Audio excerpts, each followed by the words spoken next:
Most of us are walking around having a relationship with money that we never actually agreed to. We didn't choose the voice in our heads that whispers that you should have more by now. And we didn't choose the flutter of shame when we look at our bank account balance or the flutter of pride when we look at someone else's. Those voices were actually already there, and they were installed before any of us were old enough to know what money even was. Today's guest spent 10 years inside the industry that engineers those voices, and then he walked out to do the opposite work. He helps people see the system clearly enough that the part of them that's still running an old program can finally update it. He goes by Daemonic, and he calls his work financial phenomenology. I sat down with him a few weeks ago and did one of his money mapping sessions myself. And there were things that surfaced in 2 hours that I've been carrying around for 30 plus years without even knowing. This is a conversation about what happens when you finally see the wiring. This one's a journey, so settle in. This is Take That to the Bank. All right, cool. Well, welcome back to Take That to the Bank. Today's guest, we have a guest. This is my first guest. I've been yapping at you for a couple episodes now, so it's great to finally bring someone on, but I'm genuinely excited to put Daemonic in front of you. Daemonic is a money mapping coach, and he comes out of a decade in financial publishing and asset management world, and I think he does some of the most interesting work I've come across on the psychology of money. And this is sort of the part of money that I don't hear many people touching in this space. I don't see many people willing to work with the way that Daemonic is. And so I want to tell you how I found him, because I think it's relevant to this conversation. But it was a few weeks ago, I was down a YouTube rabbit hole, and I was following this rabbit hole on money manifestation, which is a whole genre on the internet. And it's one where every video might have the same sort of pastel thumbnail and the same promise that if you whisper the right affirmations into the universe, that your bank account will magically grow. And, I watched this because I was half curious about what people are actually consuming in this space, but also because it was getting under my skin in ways that I wanted to understand more. So I came across a conversation that Daemonic was having with a guy named Tashin, and it was truly unlike any conversation in the genre that I had heard. They weren't selling anything, and there was no promise of anything. It was just a couple of people having one of the most honest conversations about money that I've heard in a long time. So I clicked over to his YouTube, and I found his history of videos, many on money mapping. I watched the intro. I found him on X. I read and watched sort of everything that I could get my hands and eyes on. And then I scheduled a call with him. And that call became a money mapping session that we held, was guided by Daemonic. And I got to tell you that it changed the way that I think about money. It certainly augmented the relationship that I have been having with money my whole life without realizing that I was actually having it. And I think that things surfaced in our 2 hour plus conversation that I've been carrying around for 30 plus years. So today I want to bring you all into that work. But before we get into what Daemonic does, I want to start somewhere that surprised me when I heard his story, because I think that he and I both share an origin. And that's, we both grew up with parents that gave us everything that they had. Wonderful people, they're wonderful parents. They gave us loving homes and every advantage that wasn't strictly material. And I think we both walked away at certain points in time with these chips on our shoulders. And that was about what we didn't have, mostly in the material nature. And, that has an effect on you. I think when you come into the world and you have an interpretation about how things should be based on how others are reflecting it back to you. And I think that a lot of you are going to recognize this in yourselves as we talk about it. And I don't really think people talk about it honestly, so I'm glad that we can do so today. So please join me in welcoming Daemonic. Welcome. Thanks, man. That really touched me. Like, I don't see it, but my eyes welled up listening to that. I just, yeah.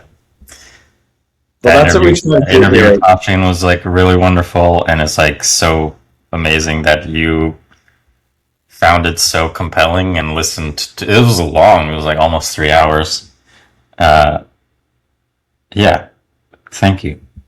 No, my pleasure. But it was a great conversation, and I was happy to find it because it was so honest and raw and authentic. And as I said, I don't think we'd be having this conversation today if it wasn't for your honesty and the work that you've done.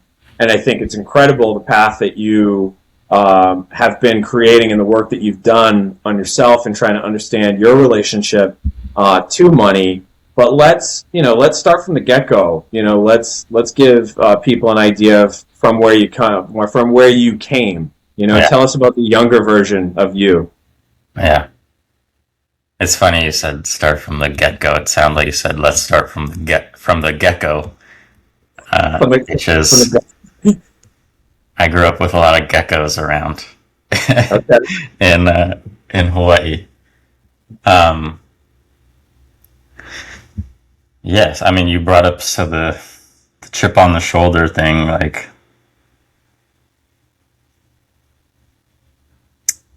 I could just drop myself straight into when that kind of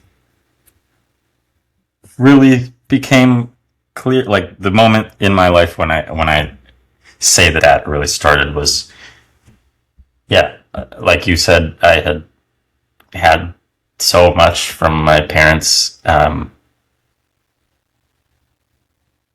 a degree where like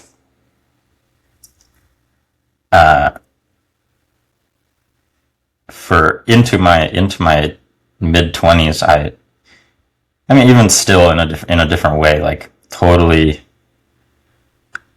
idealized my childhood, or I just thought of it as this just like peak experience, like it's just super beautiful, like everything that I was able to do, all the time I was able to spend with my family, the adventures we were able to go on. Like I said, I grew up in Honolulu, so yeah, just in nature all the time with extremely loving parents, like going hiking. Like we lived, like one of the early homes that we lived in, it was in the back of this valley on the south side of Oahu, and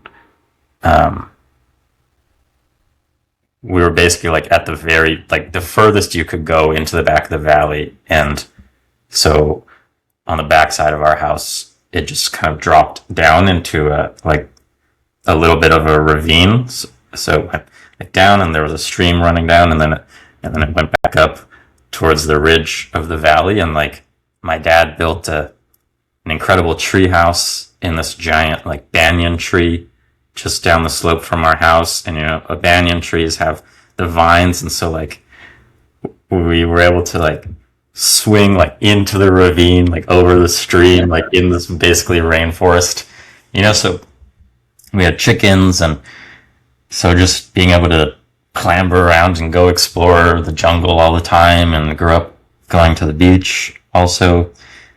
So it's just in that sense like super rich. And yeah, and I went to a Waldorf school through kindergarten and elementary, and then when I was 10, 11, going into 6th grade, I switched and I joined a big private prep school, and everything there was so different.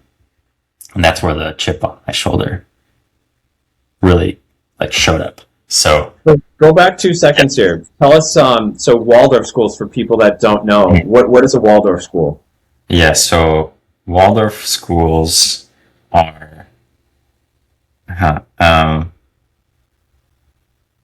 so it's if people may be more familiar with Montessori.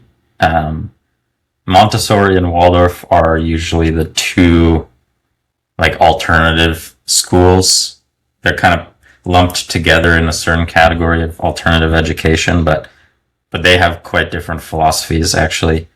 So Montessori comes from Italy, and it's very like pragmatic, and it's about let's not make kids do like random trivial things in a classroom that have no relationship to life, but like let's actually give them life projects and put them in real world situations and let them learn that way. So that's Montessori. And Waldorf is leans into, I guess you could say, like spirituality. I mean, the founder, Rudolf Steiner, literally developed theosophy,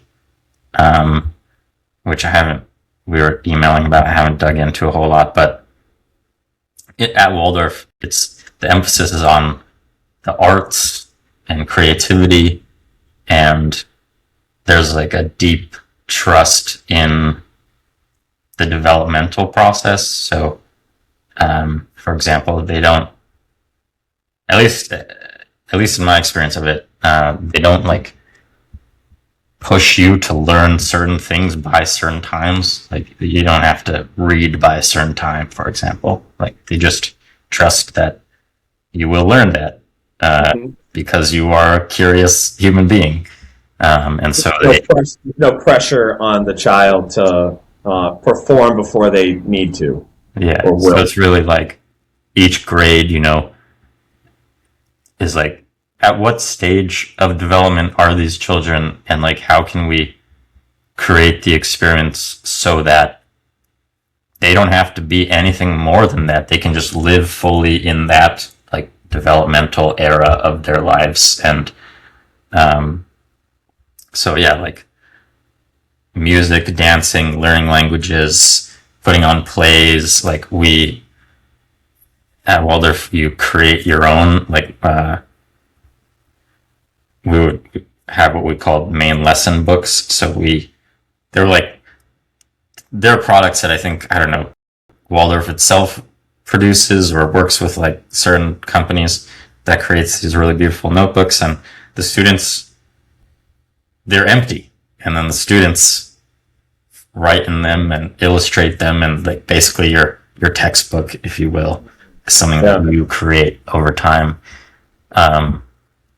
And there's lots of like learning about mythology and like the idea of like forest spirits and stuff like that. That's like very much in there, because it comes from I think specifically Austria.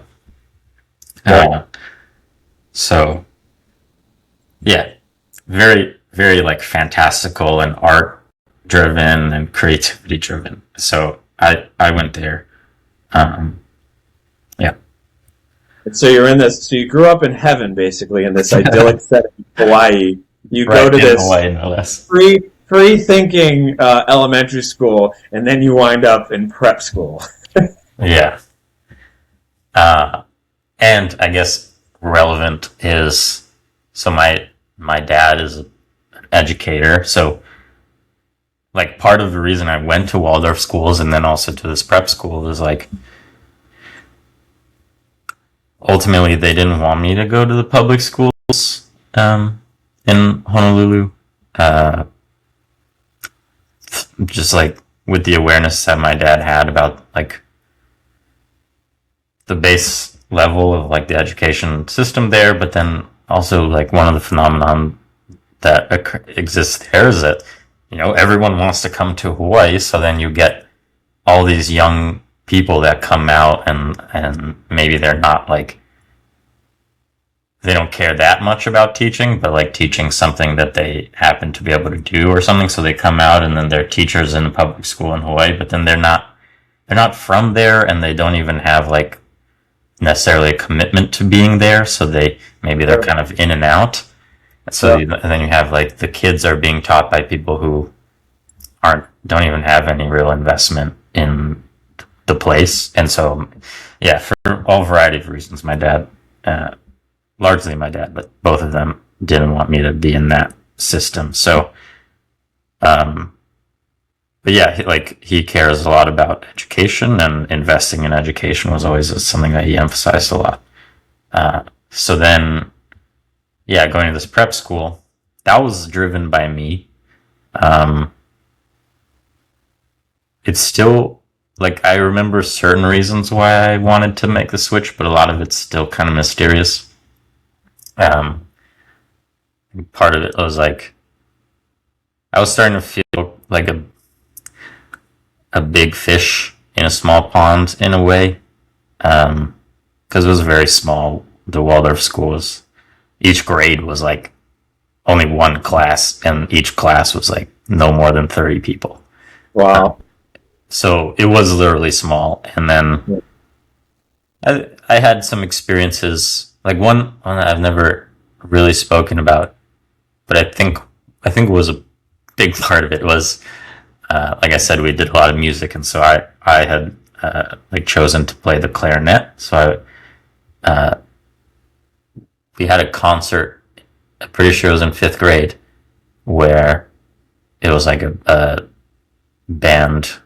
I guess I would have been in band technically, right? So we had a performance in a big auditorium with all parents from like the whole school and whatnot, and I was invited to like do a solo, and I'm like 10 years old, and I did it. But then, so it was like me doing a solo with like a pianist like backing, not one of the students, but like a teaching assistant or something. Something happened. My parents say that like the pianist messed up.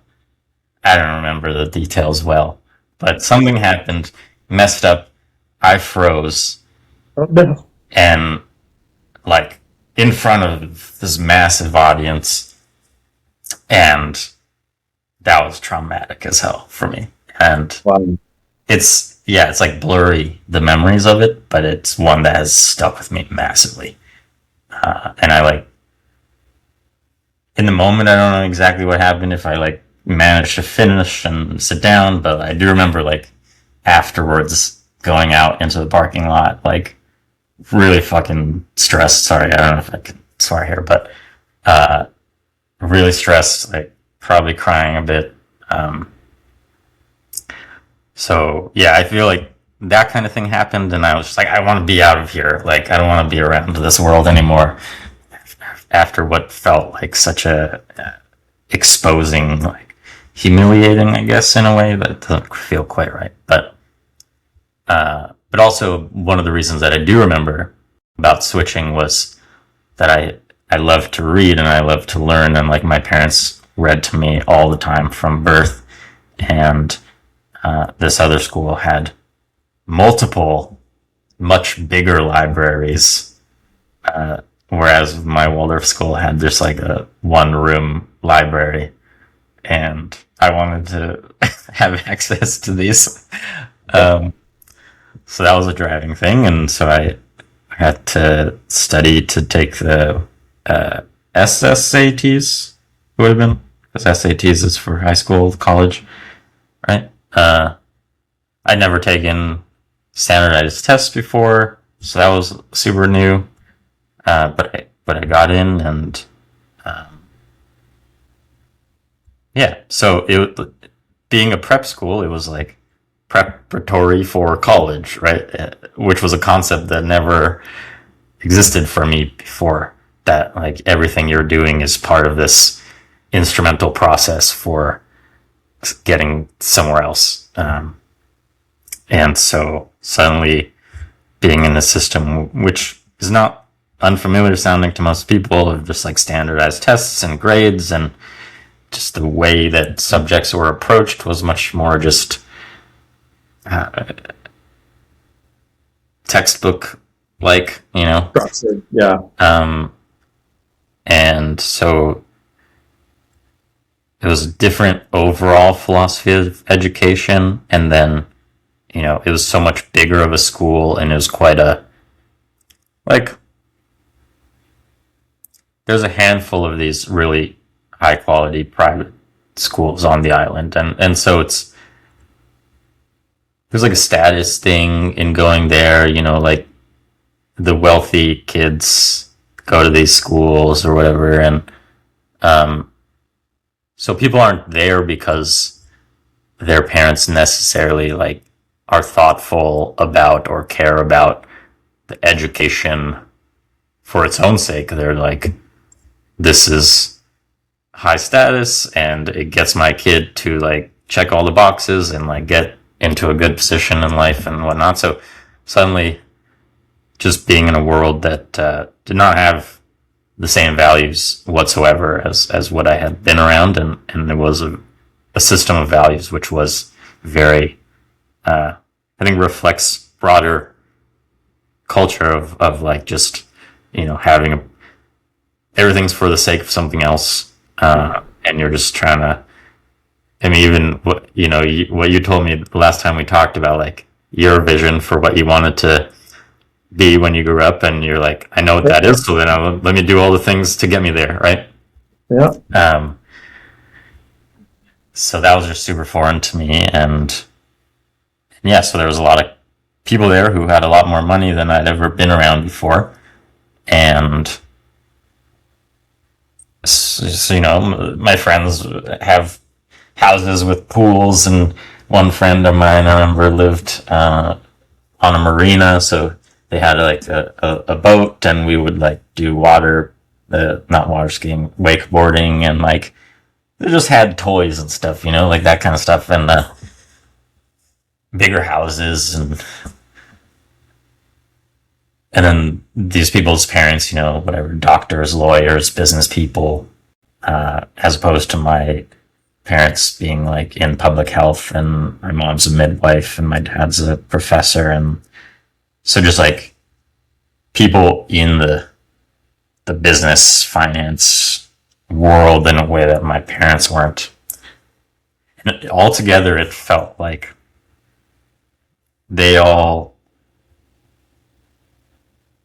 kind of like had access to or like understood a world that I did not, and how it was articulated from how I articulated for myself over time was like that somehow all those people and those parents and the careers that they had and the money that they had, it made me feel like they understood how the real world works in a way that I never had been exposed to. Like they were able to navigate and get things that they want, and like in a very operational, like pragmatic, material sense, that they were cognizant of how the world worked and were able to get their way in it in a way that felt really foreign to me, and I felt naive to, and I felt lesser than them for that, and I wanted to understand. So it was more you wanted to, it's not even necessarily that you wanted to have what they had, you wanted to understand what they understood to arrive in the places that you thought they were. Yeah, I guess I wouldn't say it was one or the other, because it was Yeah. like, yeah, I want the stuff that they have, and I don't see my parents and their way of operating in the world leading to those things exactly. So yeah, it was simultaneously like they clearly know how to get the things that they want, and they seem to understand how the world works, and those go together. So I want to understand so that also I can get the things that I want. And I don't know, for a young person, I'm sure it's always difficult, but at that time, were you able to reflect at all on like the beautiful way that you describe your early life, and see that you had maybe there are things that you had in your life that these people didn't? Yeah. At that time, were you able to? I don't know. Like in some ways, I'm sure I was. I'm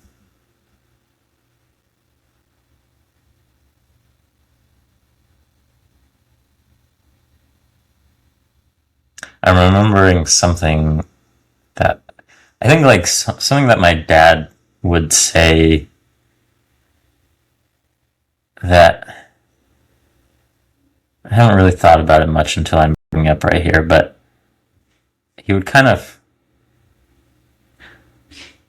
I almost want to say he was projecting. I'm sure it was absolutely true in some cases, but in other cases not. It felt like kind of a sweeping generalization, but that he would kind of paint this picture that some of these families that I'm describing, that, yeah, they may seem like to be very materially rich, but that, maybe that like they're up to their eyeballs in debt or something like that. Like, that it's not, there's something like unstable or like unreal about it.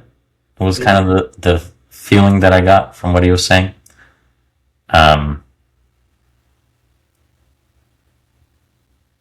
So there, like, I don't know. I don't know if that was a response from him to me, saying that thing about like, or his, we'll get into it, I guess, like, he would say, we're rich, and I didn't quite understand what that meant, and maybe that other thing, that generalization, maybe it was a sort of response to that.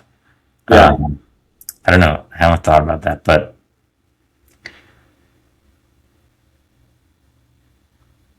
Well, it's like, I don't know, when it undermines that image of them like just having it all for certain, or And so complicates it. Yeah. did you believe it? Did you refuse to believe it? I think I believed that. Like, I remember later on when I was in my mid-20s, I was living in South Florida, and a lot of money, in an area with a lot of money, and I remember like walking along the oceanfront road, like looking at some of these big houses, and like thinking about those houses and who must live there and whatnot, like still in those terms of the kind of way that my dad painted the picture. Like, yeah, that's sick. They have a huge house like right on the beach in Florida. It's really beautiful, but like, what goes into that? Like, do they even live there? Like, how often are they able to enjoy it? Like, how much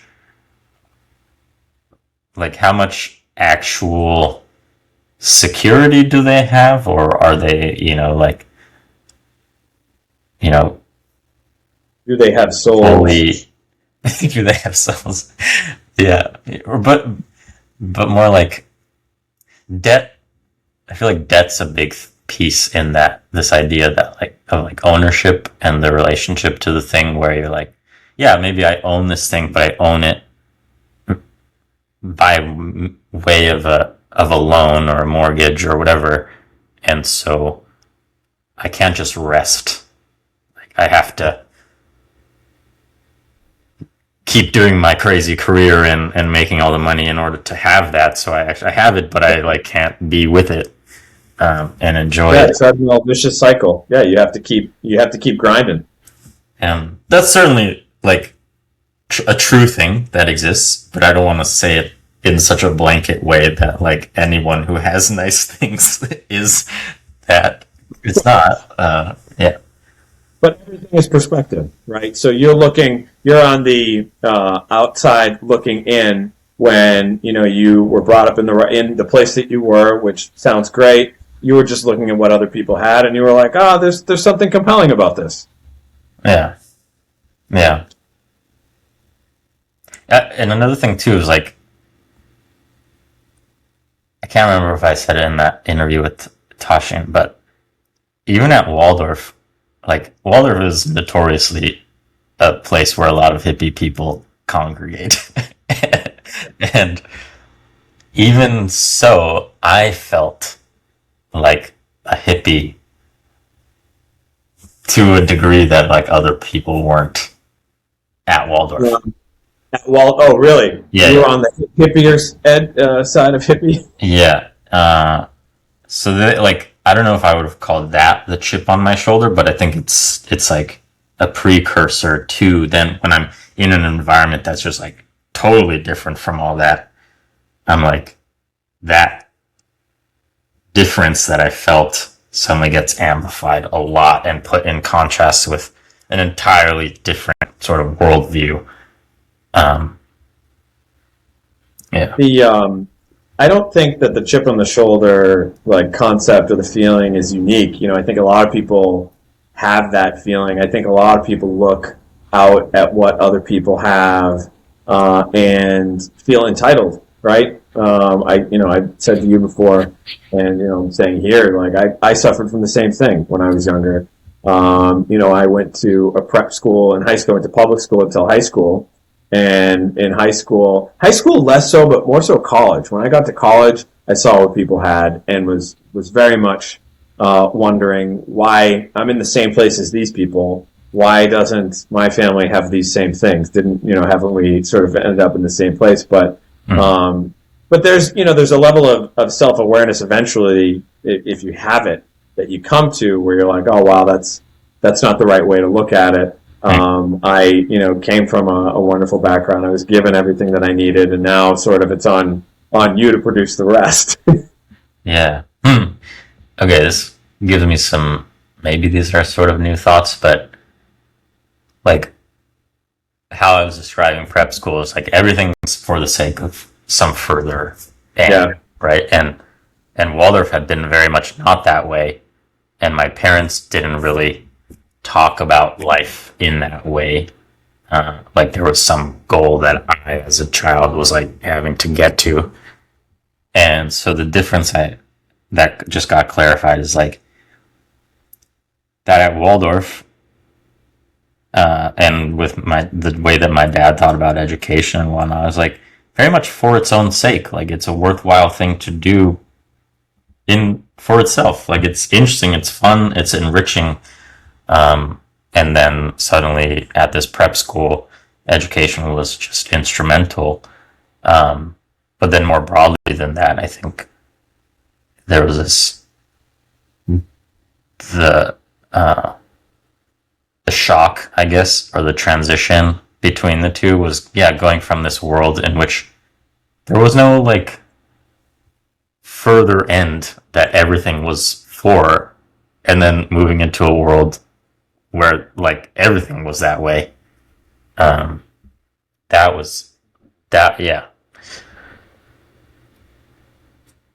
And I rebelled against that too. Yeah. Like on one hand, I was living in it and could see that clearly was how a lot of things operated, but I also didn't really like that. Yeah. No, that's such an interesting perspective. You don't have to have a reason to learn is a great thing. And, even thinking about some of your classmates and their families and whatnot who had specific jobs and were in that rat race to have what they have, it's somewhat of a trap oftentimes because you have to keep doing what you might not even enjoy in order to produce that life. Yeah. So from the perspective that you gleaned in prep school, where did it take you? So it's funny. I'm going to do something fun and just use this as an opportunity to encourage people to listen to the other one because there's stories. It's some of the story that I just don't want to spend the time to elaborate here, but in my junior year, I decided that I either wanted to leave. So I decided I basically was like, I don't really care about going to senior year. Like, I want to learn, and I don't see that spending another year in high school, certainly not for senior year, is going to be about that. Like, everyone's just going to be screwing around for like one more year until they can finally leave. And so on one hand, I had discovered that this philosophy approach to education called unschooling. I guess like in high school, I started getting really interested in the philosophy of education, and I was asking those questions because that difference was apparent to me. And so I was reading like John Dewey.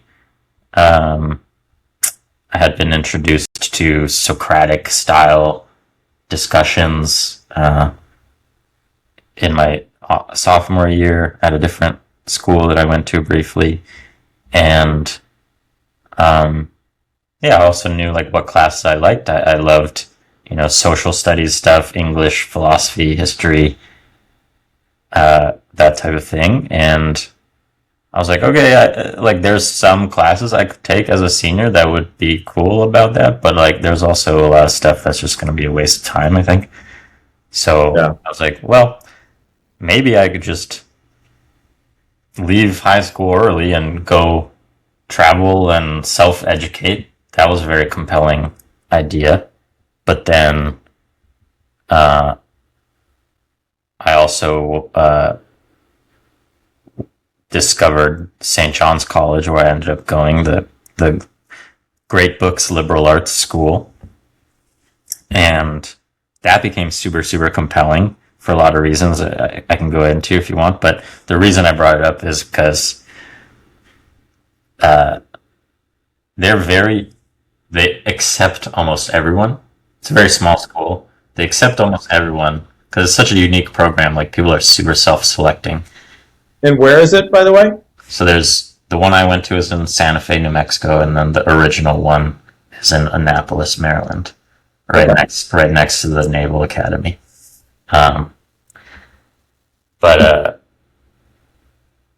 So like they're pretty open arms, but then the attrition rate is really high because people realize like, oh, this is just not what I want, or I can't do this. But part of the application was writing about a book that had been impactful for us, and I wrote about this section of a book that my dad had introduced me to. It was by a professor of like environmental studies and ecology from Oberlin, and the book was called Earth in Mind. And so there was a whole chapter in it called What is Education For? And it was asking these questions about like what I just had been talking about with the prep school sort of approach to education, where it's like, it's always just for the next thing. So you do education so that you can get all your grades really high, so that you can go into your like college prep courses in high school, so that you can then like get ahead and then get into a good college and get grades there, and then like, so then you could be successful. Like, that's the sort of the end. Like, be successful. And like, I felt pretty bitter about that at the time. I was like, what the fuck even is, can I swear? Like, what even is this success that everyone's upholding as the most important thing? Like, no one really defines what that means. It's pretty vague. I remember, there was like some ceremony in high school, some awards ceremony at one point, and I remember whoever it was, the dean or something, giving this kind of corny, what I thought was kind of like a corny motivational speech about being successful, and I was like, he didn't even define what success is.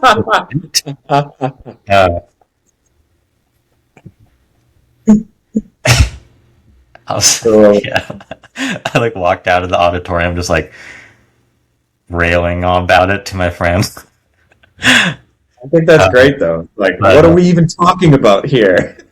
Yeah, and so, but in that book and in that section of the book, it was talking so much about like how education just becomes instrumental for this generalized idea of success, and so it doesn't account for like, does it make me a good person, and like, what is my relationship to the larger world, because it is so narrowly focused on like specific goals.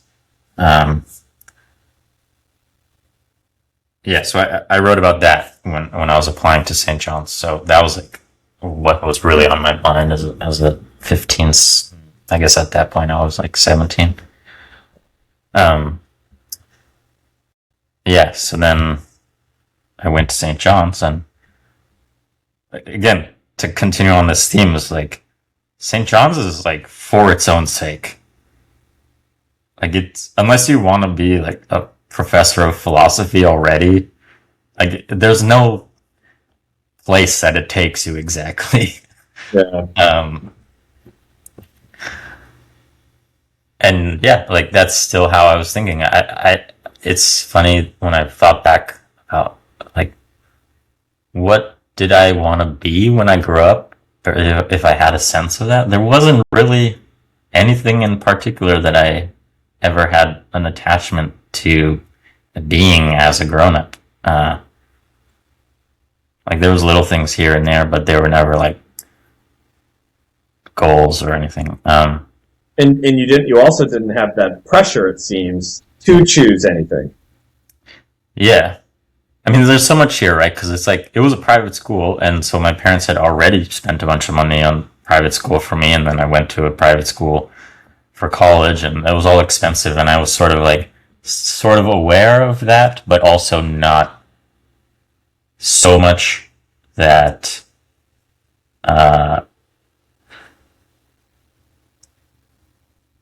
like my parents didn't push back on it. Like they encouraged me to do it. So it was never like, this is really expensive. Here's another option. It was just like, yeah, that's awesome. Like, go for it. We'll support you. And yeah, like for people who don't know, probably most people, St. John's, it's literally, there is one curriculum that everyone takes. So, like, you don't even pick a major. Everyone gets the exact same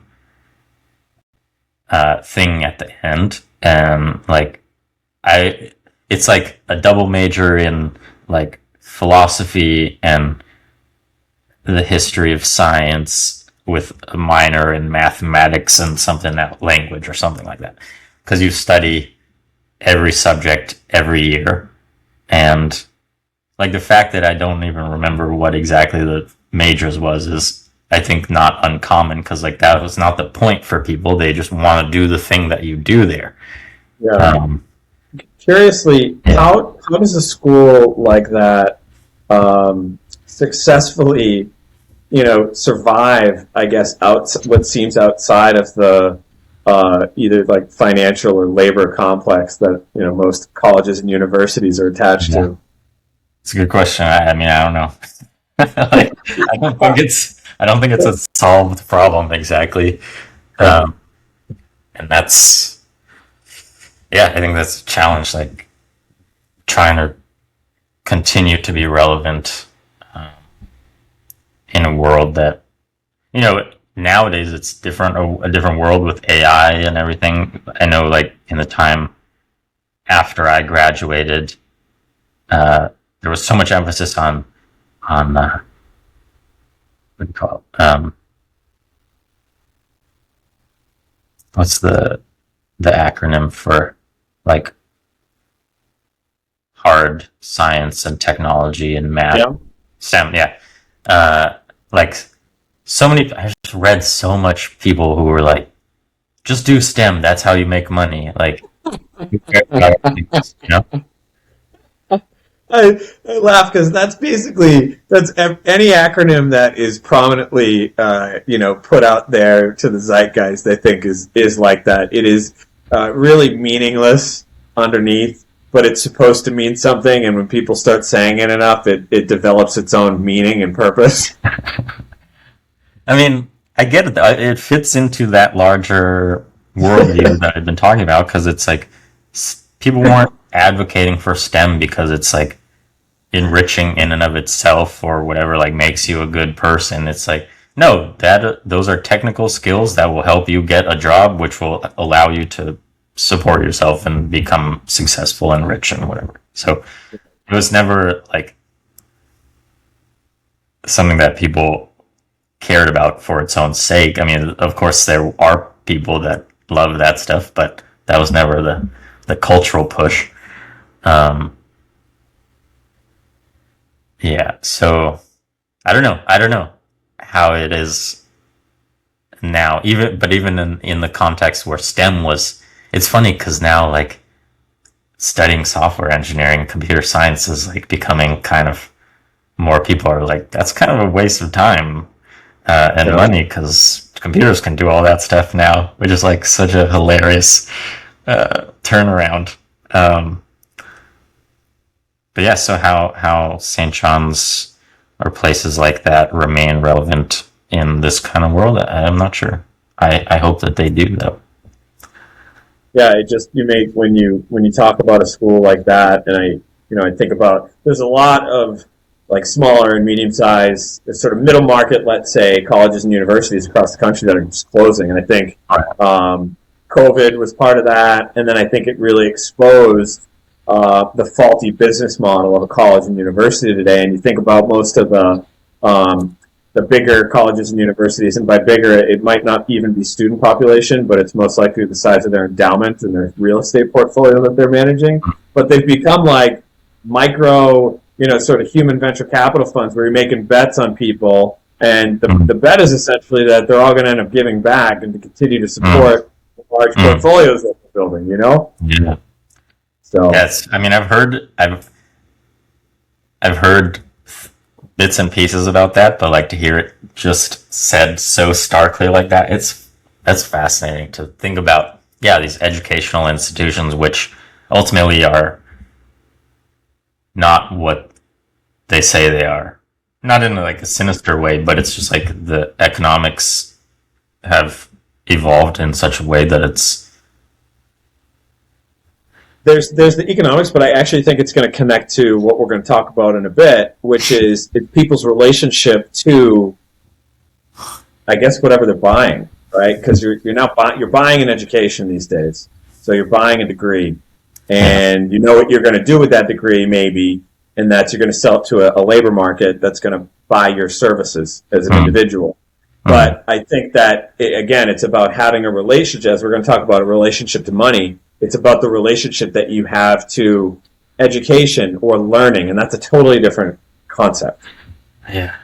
I would say. So this is like something I have been more aware of recently, but I haven't thought so much about. Is this there's this funny sort of irony or like paradoxical thing with a school like I went to, which is sort of the most, I would say, in the modern world, like the most, it's like a liberal arts program in the most essential classical sense. And yet, I was, like I've been reading for the last 7 months, like half a dozen books about the history of Rome, and thinking about the sort of origins of Western civilization and whatnot, and I was like, like liberal arts, the liberal in that means it's for free people, and what that means in that world was basically the aristocracy. Like it was a civilization that was built upon aristocracy and then like free men, but like, like the sort of middle class or something, but then like just a massive population of slaves. Like it was just that was a part of the structure of society. And so like liberty was a very contextualized value. So a liberal arts education is the education for the children of aristocrats, because like it wouldn't have been relevant to anyone else really, because the professional prospects for most people didn't allow them for like liberal arts to be valuable or productive for them. And yeah, so it just like confronts you with this like, wow, okay, so this thing which I very much hold dear and think is amazing and valuable at the same time comes directly out of a societal structure that has slavery built into it, like in a way which happened for so much longer, and like I don't know. I don't want to try to make comparisons with United States. Like No, I actually, when I think it's all relative. I think that what you're saying is that at that time, that level of education was only available to a particular group of people, and I don't think that much has changed, because that's still the case. And I think now the rhetoric is a little bit different, and I think the purpose of learning is very different. You now hear about this availability of a free college in certain places, but still certain schools, aren't giving you free college, and so those schools are still for a particular class of people because only they can afford it.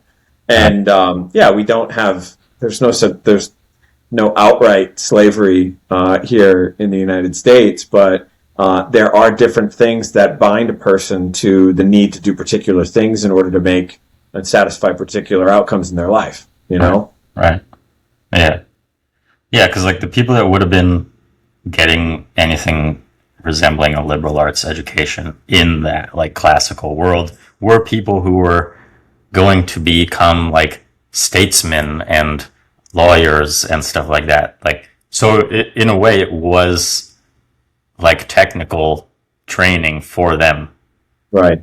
But for anyone else, it was like not aligned with what they were likely going to be doing professionally.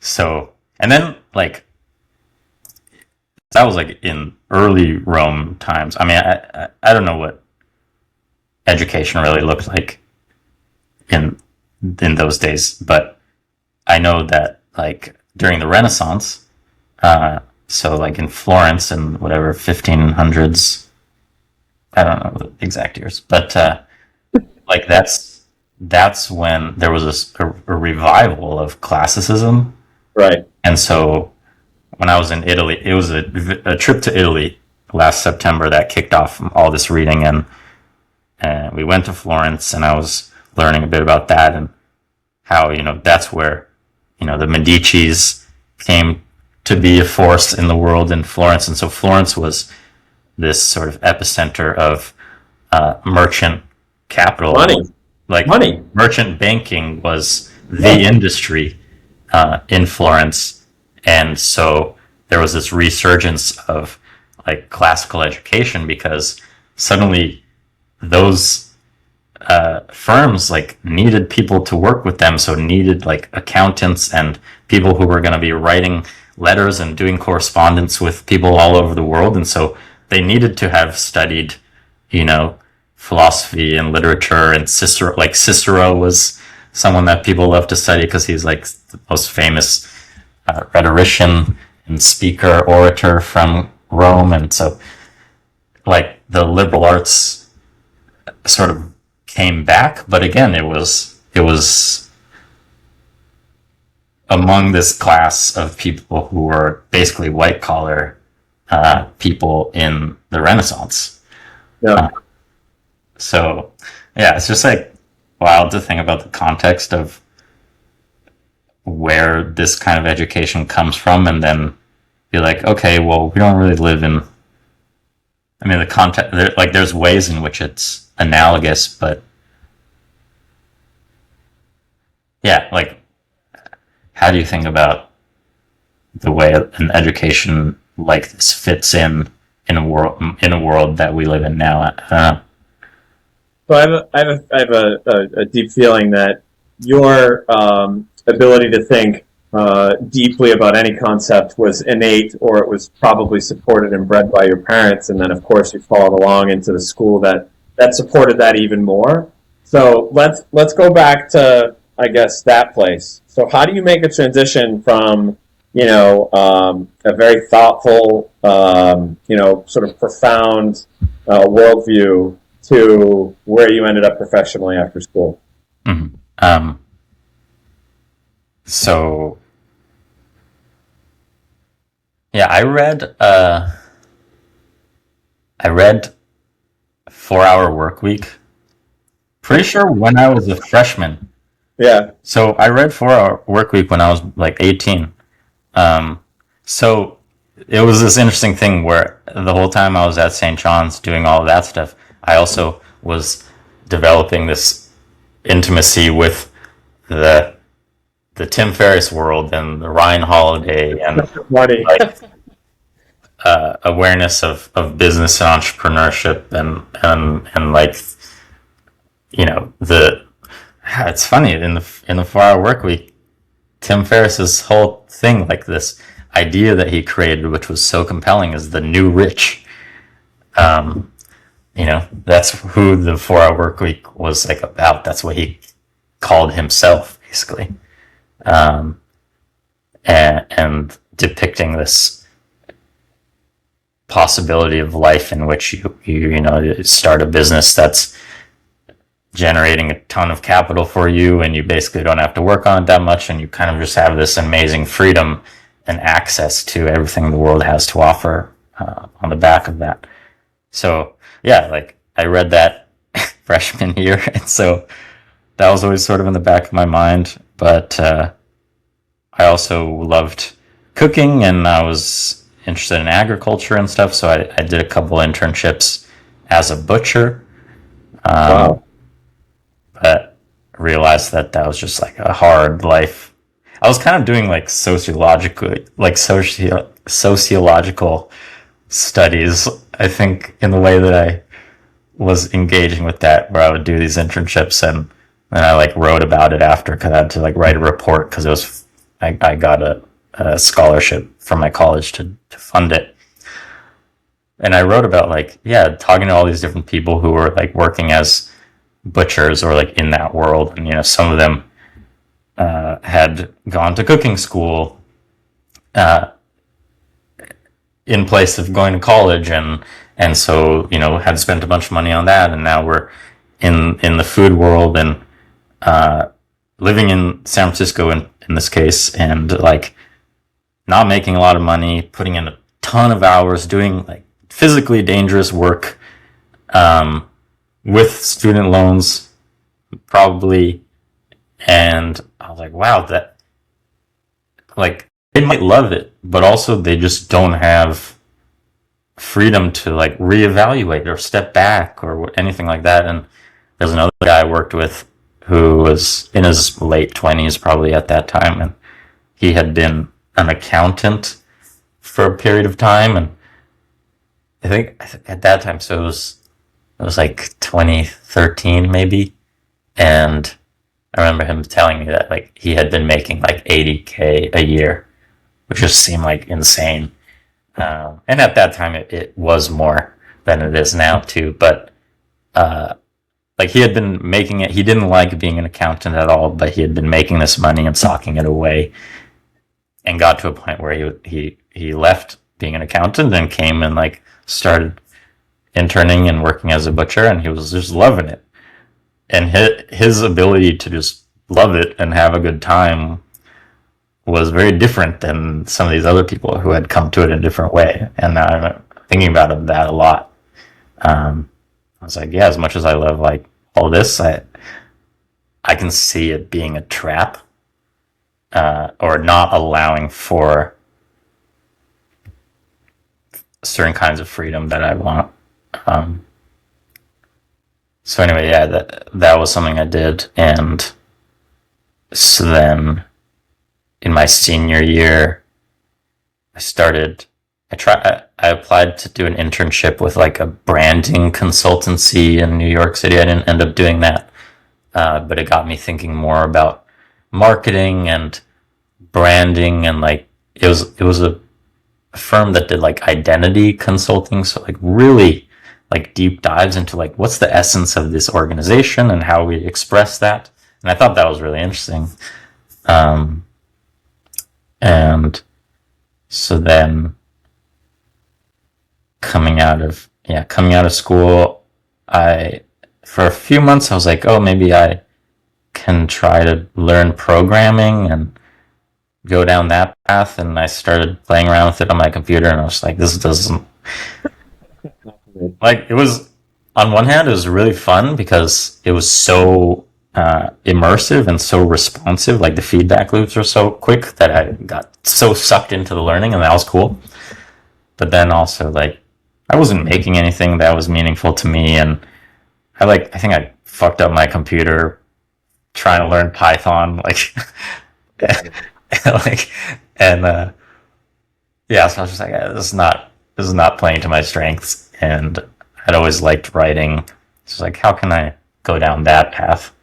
So I progressively was doing research and kind of narrowed it down to like being a marketing writer of some kind, and then I learned more specifically about copywriting, and then like direct response copywriting, and like long form direct response copywriting. And so like that's the world of like infomercials and like Tony Robbins promotion kind of thing.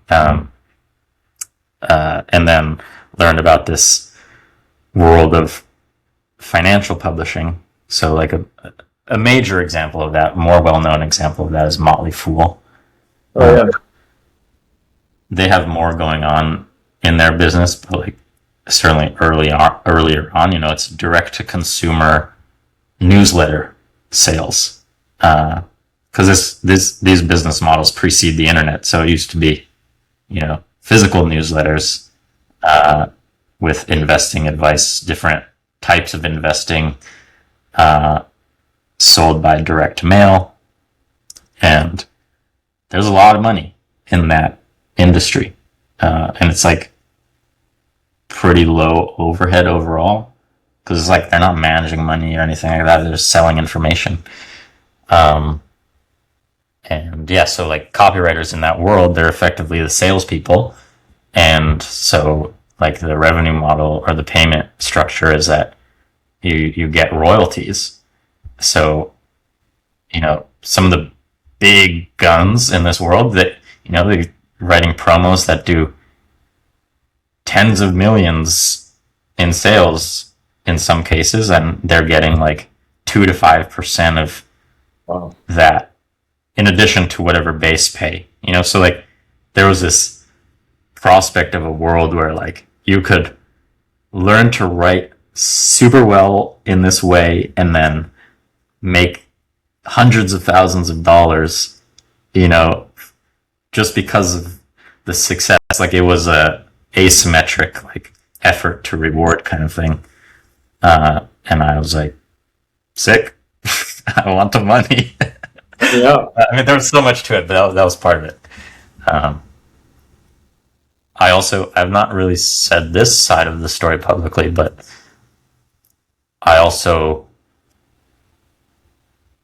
there had been a thing in me where, like, I had done those butchery internships and other things. Even going to St. John's was an example of this, where I was like, I had always struggled like really connecting with people as deeply as I wanted, and so I had this idea that like if I put myself in communities that shared the same interests as me, that problem would be resolved. And then I discovered that it didn't work quite that simply. Yeah. And so then I got it in my mind where I was like, oh, okay, well, I don't really know how to communicate with people very well.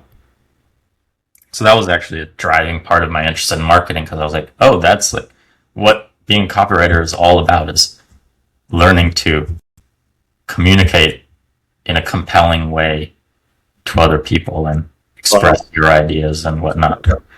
So there was that like non-financial, just like self-expression, desire for connection thing that fed into copywriting. That's so funny. So to me, having come out of college and went into business and then going to MBA and whatever, but that's such a thoughtful approach to business.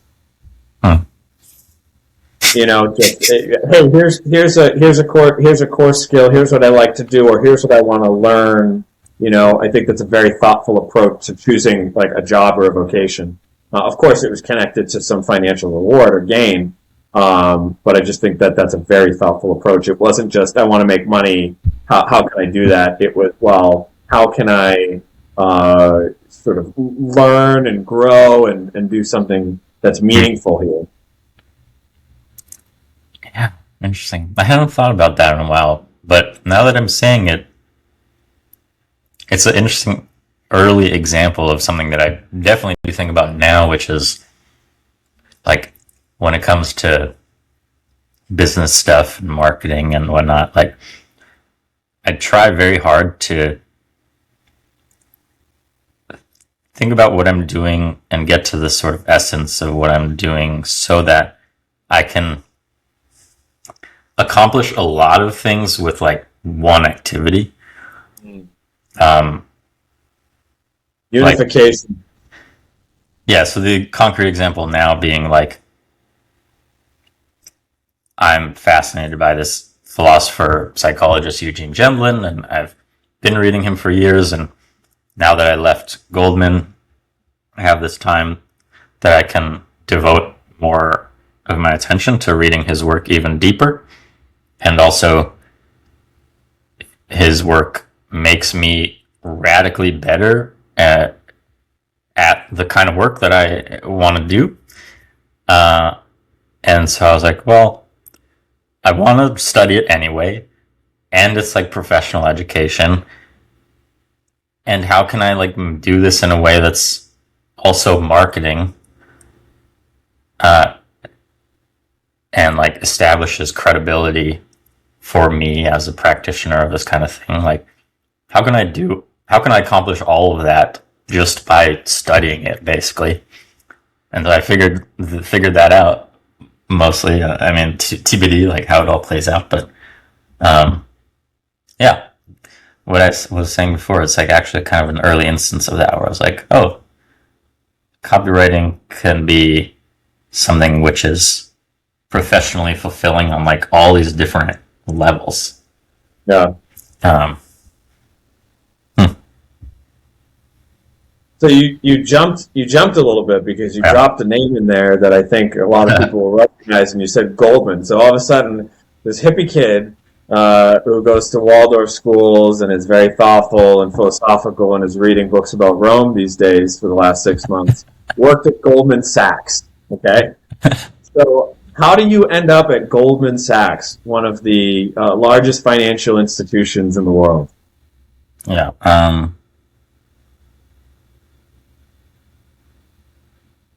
Yeah, so I worked in the publishing industry for most of 10 years. And part of that was working with Ramit Sethi as a copywriter on his team at I Will Teach You to Be Rich. And yeah, so I was a marketer and copywriter in the financial education, financial publishing space for a long time. And I had read Cal Newport during college as well. You know him? I don't know Cal Newport. Where does he work? He works at Georgetown, I think. Okay. And he's a tech IT, like some kind of technical thing that he does in his work in academia, but he also separately has been like a professional development writer for like maybe a couple decades now. So he wrote a book that was out when I was in college called So Good They Can't Ignore You. And it was arguing basically against following your passion and instead suggesting that like passion is something that is cultivated over time by like focusing intensely on one thing. And so good they can't ignore you is this idea of like, yeah, get so good, like focus on something and practice really hard, and basically to develop career capital is the term he uses, where you're so good that you're getting invitations for work, basically. Yeah. And so I read that during college, and that I found that really compelling. So even though I wasn't necessarily all the way happy by any means. Like as a financial copywriter, like there was ways in which I totally loved it, but other ways in which it was a massive struggle. But I had read and taken his stuff to heart before that, and so I was like, well, I'm just gonna stick through it because passion accrues, rather than trying to bounce and do something else entirely. So yeah, I guess in that sense, I'm saying it because I kind of had this like almost blinders on in that way, where I was like, no, I'm just gonna kind of keep doing this thing or in this general domain, and it'll evolve, or I will evolve in relation to it. So yeah, eventually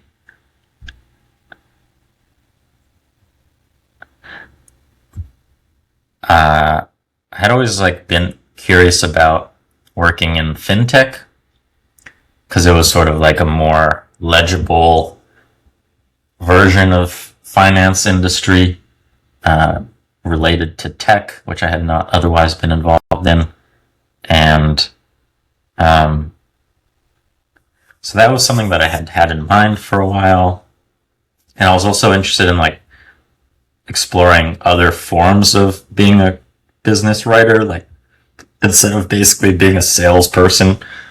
I was always curious with like user experience copywriting and sort of being more on the user side of things and advocating for them rather than being like, I'm just here to sell you. Like, Yeah, sure. Right.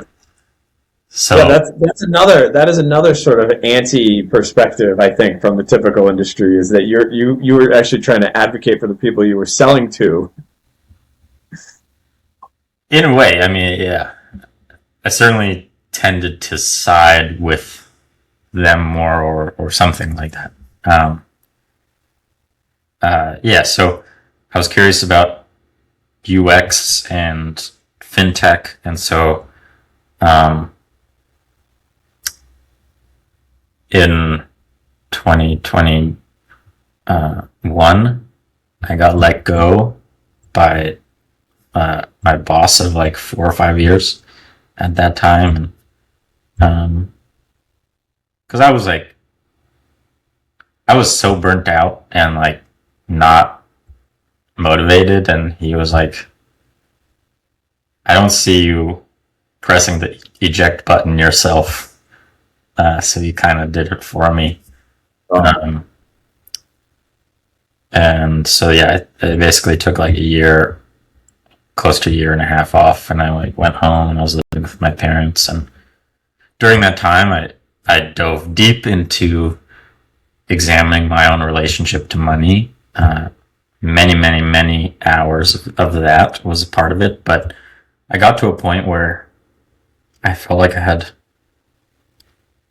not resolved all of it by any means, but like I'd worked through so much of it that I suddenly felt like previously I was like, I just wish I had all this time to myself to like sort through this stuff and process it. And it's annoying to have to like have my job and all this other life stuff. Like I want to do this, and got to a point where it kind of reversed, where I was like, wow, I feel like I've worked through a lot of that stuff, and suddenly I have this like, I'm like, oh, I have a whole day ahead of me. Like, I kind of want to work with people again and work on stuff.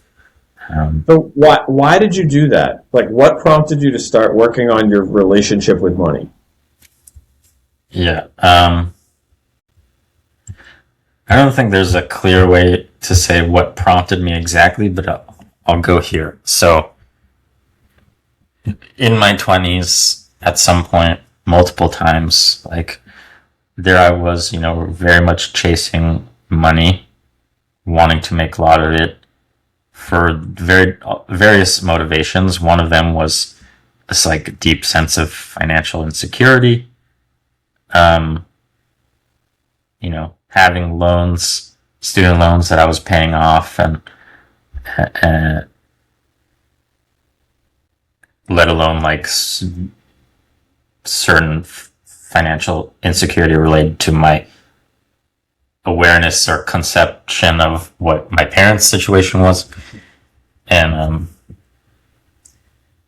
so I was chasing money for that, but then I was also like, the chip on my shoulder thing was that, like, having to figure out money and to have money was very validating.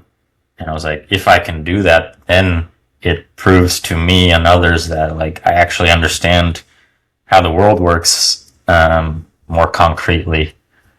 So in that sense, a lot of my sort of self-worth was caught up in that, and then just the whole way that the marketing industry works, or the pocket of it that I was in, where it's like marketers selling to marketers, and you see this all the time now too, with like AI. It's just a new flavor now, but like BizOp stuff where it's like, learn how to be a ghostwriter, or like learn how to do e-commerce or whatever it is, and earn XYZ amount per month or per year, right?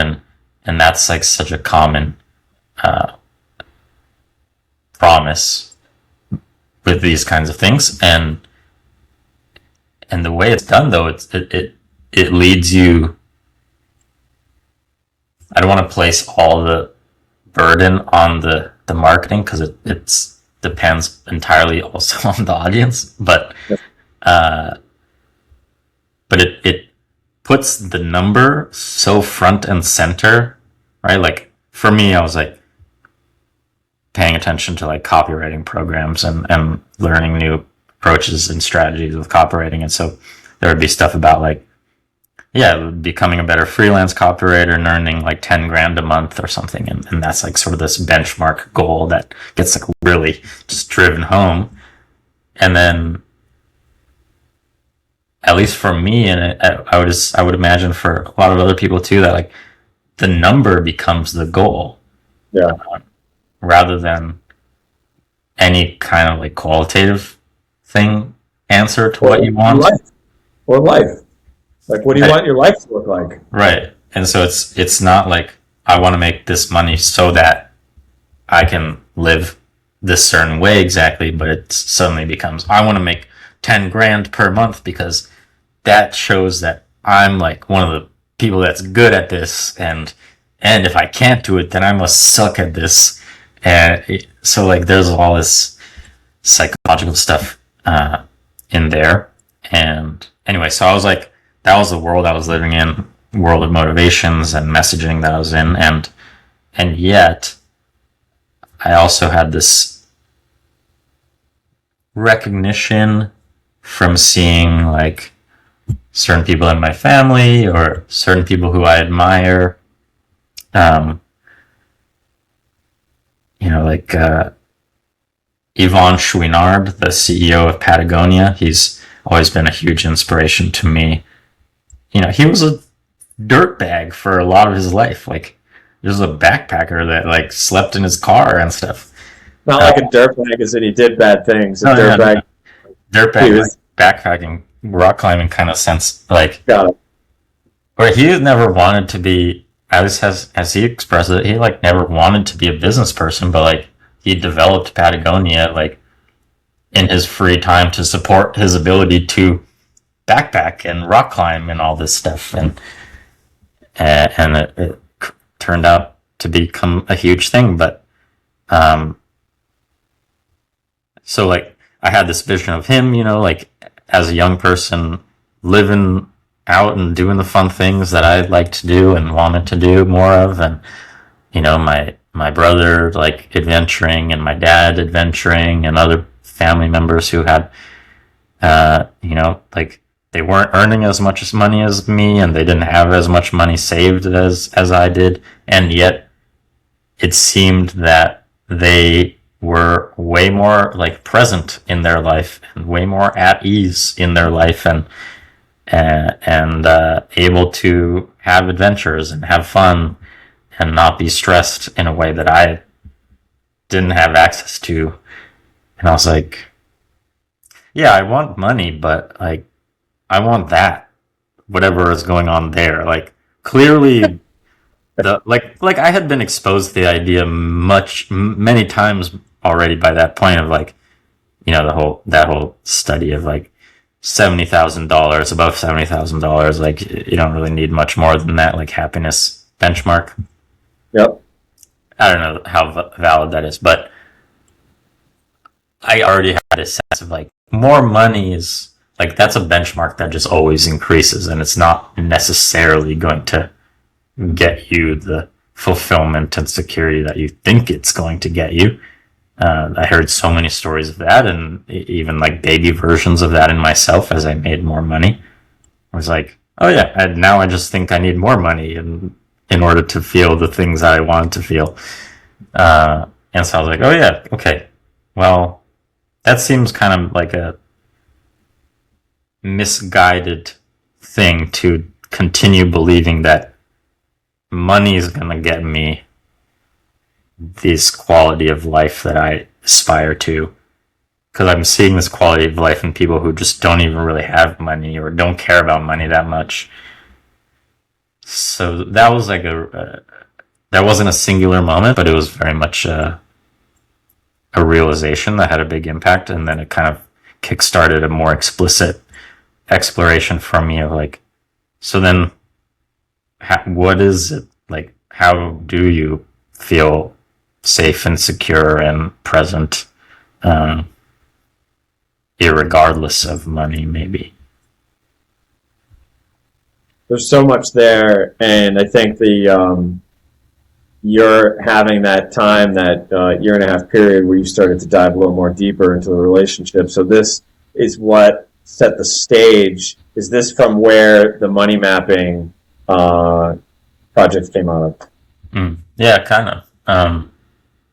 One actual experience came to mind. I think is pretty illustrative. So during that time, we were in California. My parents live along the coast, and I wasn't working, and so like I was in this beautiful place, and I had joined this program at the beginning of 2021, which was all about, like investigating and sort of reshaping your relationship to money. And it was like a 9-week, 12-week online program. And, there's all sorts of prompts in there that was like, spend 10 minutes thinking about XYZ. I ended up stretching that program out for like 2 years. And I would, for like every prompt that was asking you to spend 10 or 15 minutes, I would just take my voice recorder or whatever, my dictation thing on my phone, and go for a walk and like record on that for multiple hours, and maybe like do the same prompt multiple times over the course of weeks or months. And so that was like a bulk of a lot of my time during that period. And I remember one time being literally on the beach in this beautiful like bay in California. Beautiful day, like no one else on the beach because it was just a random like weekday in the mid-morning or something. And sitting there and like doing that, like investigating and talking through this stuff, but then realizing like, wait, I'm literally living the fucking life right now. Like, I'm not relaxed right now. And here I am with like really no pressure on me whatsoever at the moment, and in one of the most beautiful places I could be in.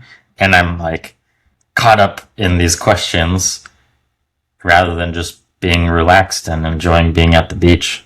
I was like, oh fuck. And yeah, I remember I had this visualization where it was like related to that whole concept of the pot of gold being at the end of the rainbow, and it being like, oh yeah, you can never get to the end of a rainbow. That's how that works. And like with that imagery combined with my experience, I was like, oh, that is what I've been doing. I've been trying to get the pot of gold at the end of a rainbow, and it's like by definition inaccessible. And I think that's everyone. You know what I mean? I think everyone is caught in that scenario where they're chasing and chasing, they're looking for that pot of gold, And I just think there's so much in here. It's like you've highlighted personally, I think, how particular views of your family guide sort of your relationship to the world that you go out into. And then I think that also, I'm not sure people generally understand or are aware that they have a relationship to money. Yeah. And how that relationship plays out, whatever, sort of based on their own individual perspectives, thoughts, how they're influenced, whatever, actually affects in the real world their relationship to money, right? And it puts them in scenarios like we've talked about, where you're chasing the rainbow to get to the pot of gold, which you'll never actually get to. All right. Yeah. And the thing about the pot of gold imagery is like, it's a pot of money, but it's like, when I said that in conjunction with the beach experience, it was like, well, ultimately it's not money, like coins that I want. It's like a feeling of inner peace and presence and whatever, like safety, and that the money is instrumental to that. And the way that I had been relating to money was like so deeply believing that money was like the only instrument to that, as opposed to like, it's a way to get certain things, but it's not the way to get all things. And some of these things that I want, you can just have them like now if you want. Like, it's not a material thing that I would want, like this inner peace or presence. It's like no one can give me that except me. So in that sense, it's like chasing this thing that you can never even get to, which is itself an instrument for getting something else, when the thing that ultimately I want on the furthest end of all that is like something that only I can have in myself. Yeah. Absolutely. So it brought it all the way back to being like, oh, no, it's like me here now. It's not on the far end of these plans and ambitions. I think generally all this is a very contrarian take. I think most people, even from where you came from professionally, most people I think that are going to watch this, they fall downstream of the copy that you were producing to sell them on something, right? You're upstream producing, selling them on something, and I think that we all fall victim to the sale of this dream and the chase and the pot of gold, as I said. But let's go deeper. Let's go deeper into the money mapping. Nobody knows what a money mapping tool is, and they've never heard that phrase. So, I think it's patently yours, right? So, tell us about it. Yes. So, I came up with this in July of 2022 during that year off. Another thing about that year off was because I had no one to answer to really, I worked through a lot of my burnout, and then I just had the most like creatively prolific period I had ever had in my life. Because I was like, I'm just gonna do what I want to do, and so I was writing more than I'd ever written, and like I knew that I wanted to be doing something like this already. And so thinking about that all the time and meeting new people online and whatnot. And so kind of out of nowhere, like I had a lightning bolt inspiration one time, like in spring of 2022, of a group coaching program that I ran. And like literally like instantaneously, like the name and like the entire structure of it came to me like all at once, and it was so electrifying, like almost overwhelming. So, and like I remember I had dinner with my mom, and then I was like, okay, I'm gonna go like just record my thoughts about this because I just want to get it all captured. And then I hit record, and then I ended up, without meaning to, just spontaneously like dictating a sales letter for it, basically. And I was like, as it was happening, I was like, I guess this is happening. And so I just ended up posting the literal audio of that and the transcription as the sales pitch for it, and sold 30 seats, sold it out, and then I ran it for all of July. So it was a program that was based on that guy, Eugene Gendlin's work, his particular approach to like therapeutic stuff. But then it was during that, while I was running it, I was like, I want to do something like this stuff, but focused on money and marketing, which have been my domains.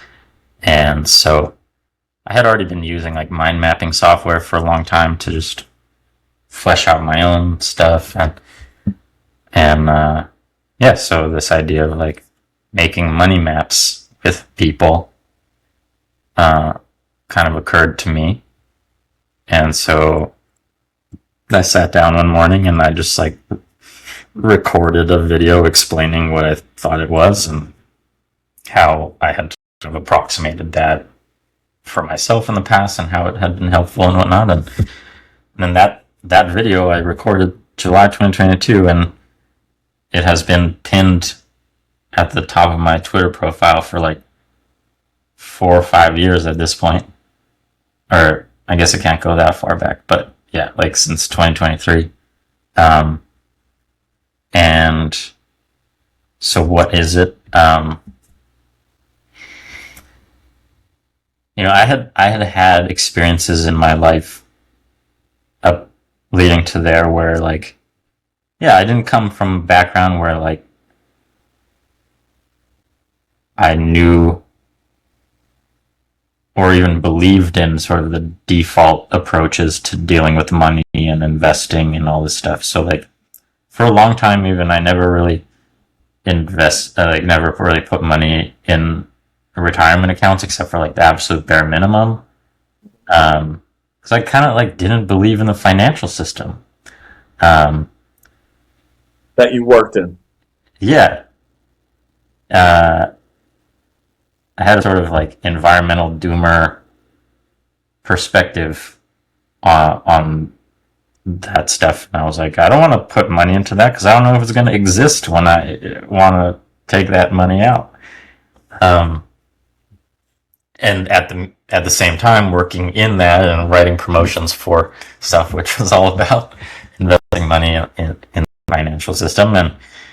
And so like on the one hand, I knew very much what the default advice is, but then on a personal level, like not being able to get behind that and bring myself to do it, and then also never experiencing anyone from the sort of mainstream advice world like acknowledging or validating where I was coming from. So it was just like like separate but parallel tracks that never met each other.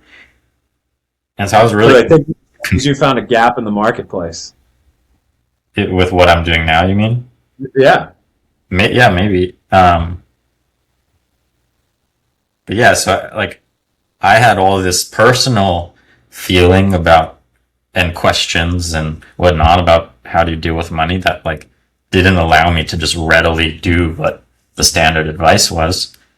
And I tried to express that to certain people at times, and in certain cases was met with like, just get over yourself or whatever. Like that doesn't make sense. Just do the thing that everyone says you should do, which didn't help me at all.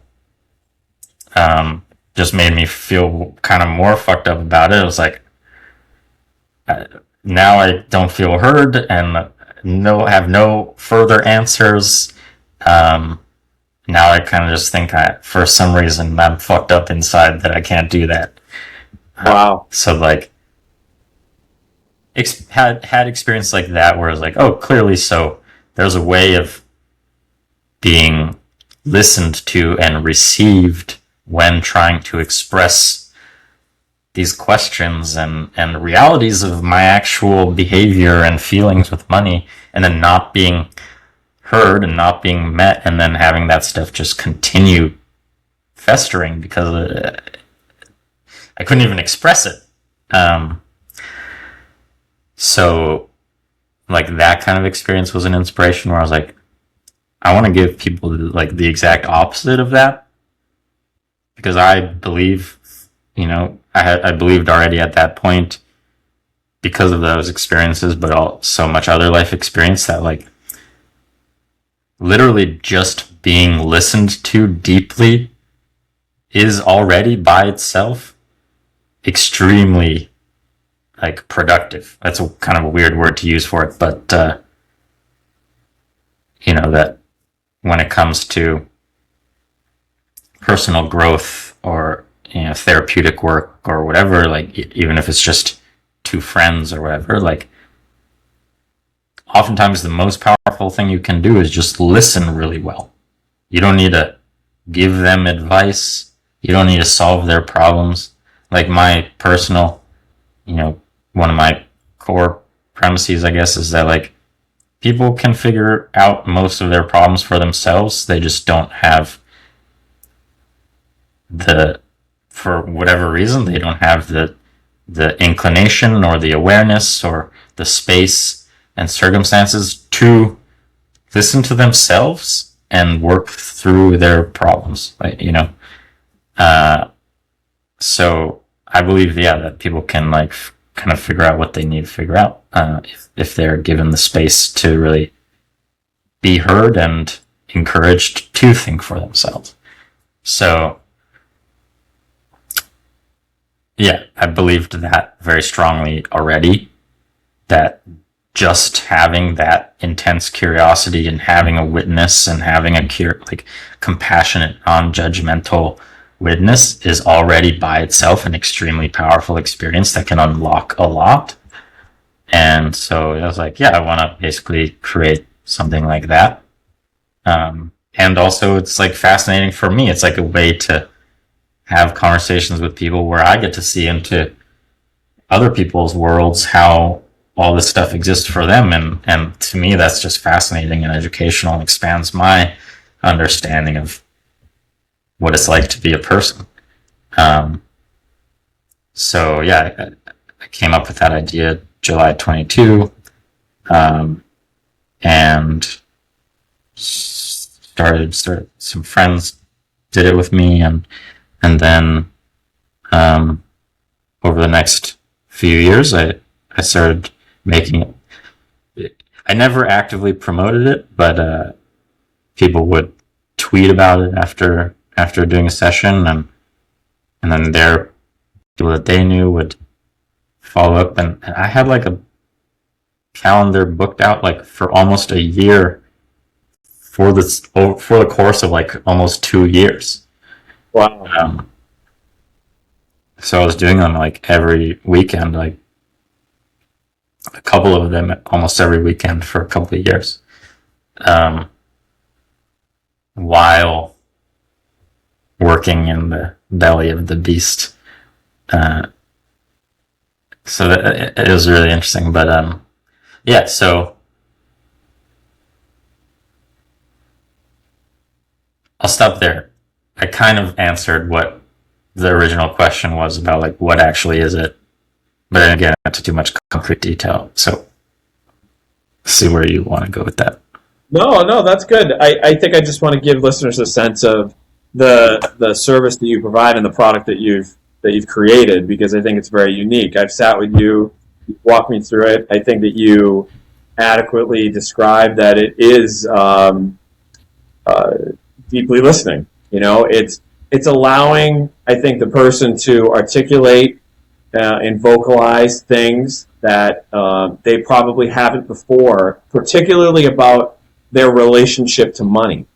And I found this interesting on a personal level for so many reasons, but we work with startup founders in the organization that I run at Cubic Labs, and I'm always trying to think about different components to add on to our accelerator programs, so that, we can provide a better sort of holistic framing for the founders, because I think that if you're doing a startup, it's a pressure cooker. You know what I mean? Like, there's no financial certainty. But I always think about it from a psychological perspective as well, where, I don't think founders necessarily are generally aware of their preconceived notions, inherited or developed, on anything, can affect how their businesses, will the outcomes that will come out of their business. And I think that having a negative relationship with money that you don't understand can be totally detrimental, and so bringing this stuff to light, or even shining a light on the fact that, one, yes, you have a relationship to money as a concept, as a thing, based on preconceived notions and inherited beliefs, and you might need to take a look at them and adjust them accordingly so that you can find that peace in whatever you're doing. Yeah, yeah.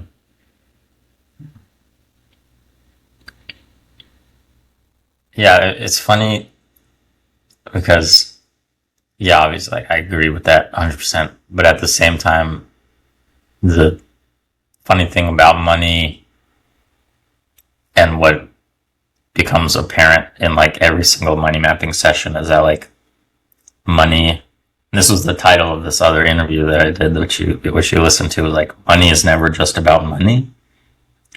And so, like, on one hand, yeah, it's a relationship to money and like what do you believe about it and all this stuff. But on the other hand, you could also say, like, as soon as you look at what is your relationship to money, it's really about what is your relationship to like everything else.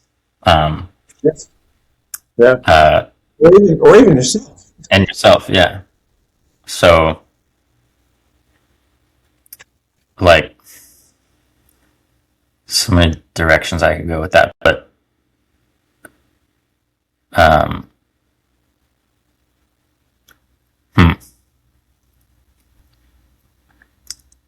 so I mentioned that program that I joined and then stretched out for 2 years.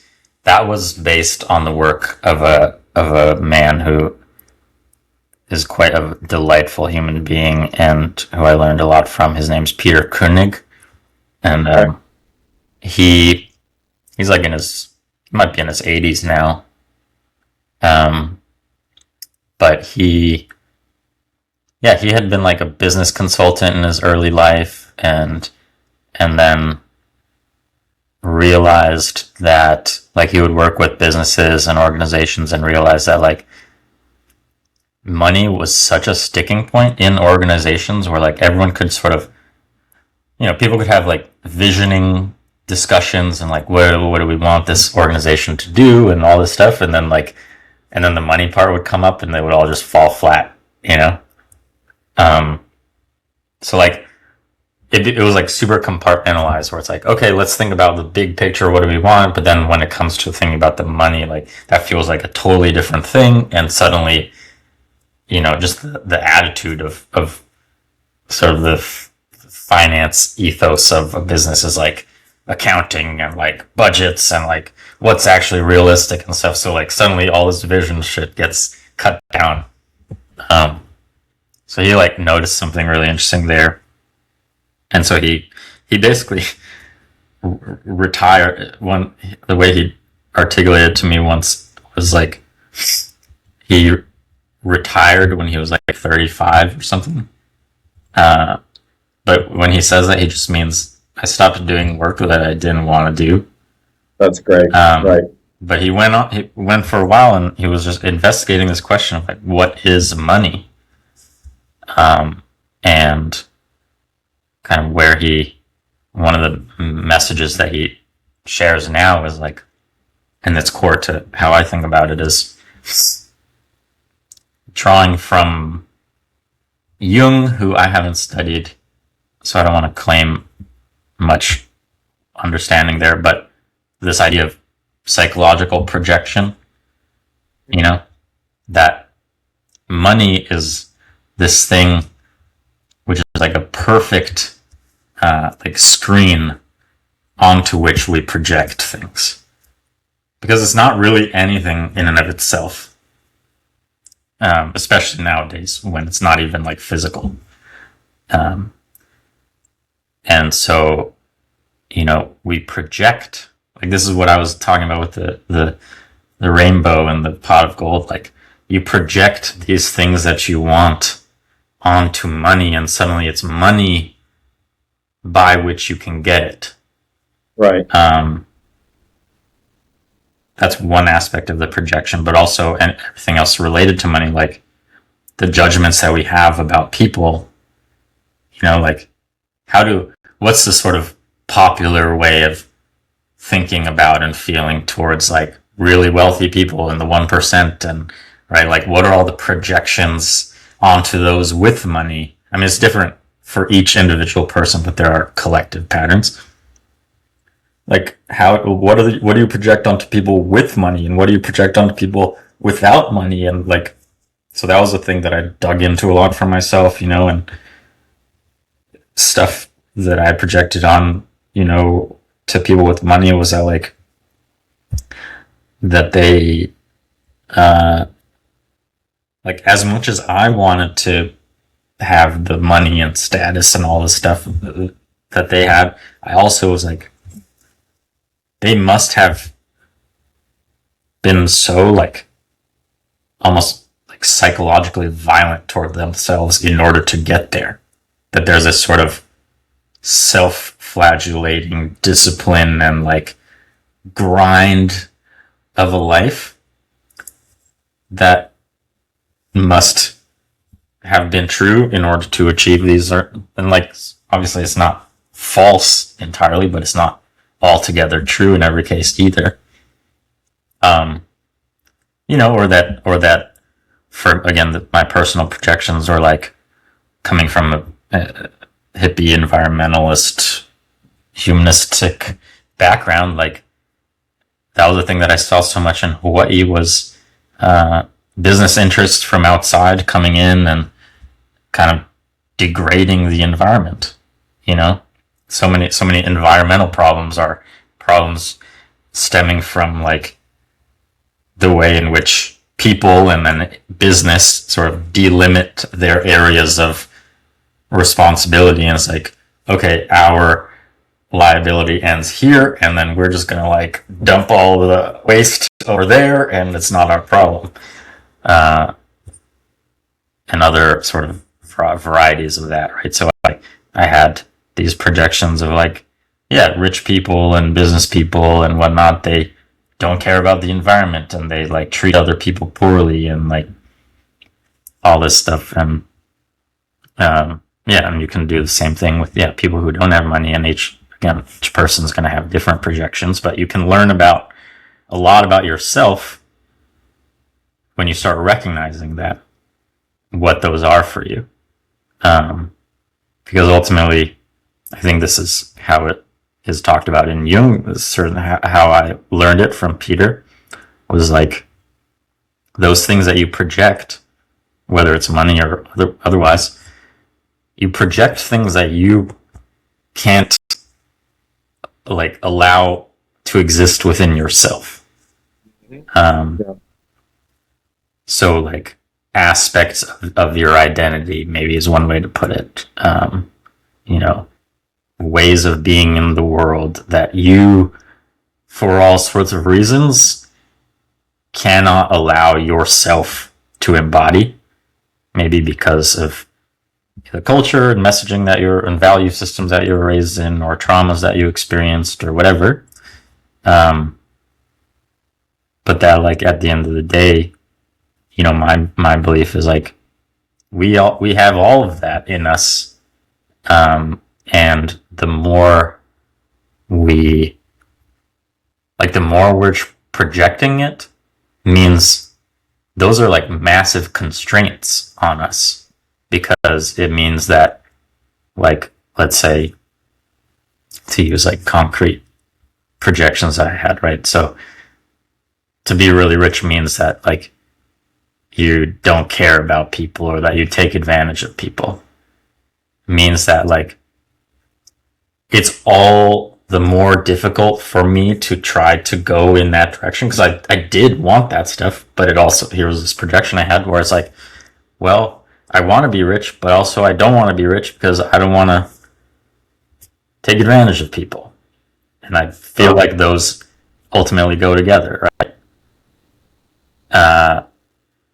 So it suddenly becomes all these projections that you have become constraints on what you can possibly, the actions you can take. And not that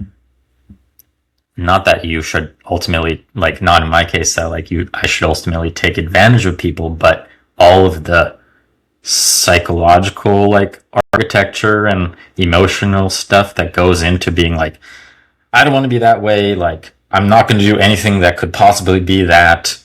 That's a lot of effort, ultimately. Like, you might not be aware of the effort that's going into it, but it constrains what's possible for you, and you're always going to be like, well, I'm not going to do that because it's like that. So it changes how you strategize and all this stuff. Whereas, like I said, I believe ultimately that all of this stuff, we have it in us. And when you see a projection on the outside and like judgment of someone outside you, like, that's a quality that you have in you to some degree that you can integrate. And integrating doesn't mean that you now are going to be that way, but it does mean that you're not expending all of this effort trying not to be that way. And so you can more readily be flexible and spontaneous and improvise in the moment as you go through life, and have more access to an energy and quality of mind and whatnot to do the things that you do want. And you're no longer, what you want is also no longer constrained by this effort to not be certain ways. So you have also this like clearer sense of what you actually want, because it's not hindered by avoidance. Yeah. I think you're absolutely right. I think no, the word I wrote down before you said it was belief. I think that's a huge part of it. I think most people don't believe that they can have certain things, and again, that's connected to your wherever you came from. You know what I mean? Most often, and what's reinforced into your head that limits your ability to see some of these potential outcomes. Even as you're saying, you know, I limited myself from doing this because I didn't want to become this person. You don't know that you would become that person. You know what I mean? Which is it's just a limiting belief that puts something in the way of you potentially attaining a goal. Right. Yeah. But I agree, and I want to like expand it beyond that idea of limiting belief, because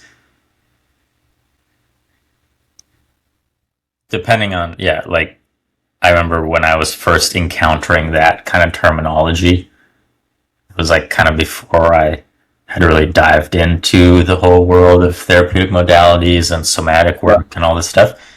And so it just sounds like it just, when you aren't aware of all that stuff, it feels like a very like small, like just like a line of code in a software program that you could like change and just have it be different. But like, not to say it's incredibly harder than that, but it's just involved, like it involves your body, and it involves your emotion, and it involves a lot more than just like a belief that you could just like pluck out and replace. Yeah.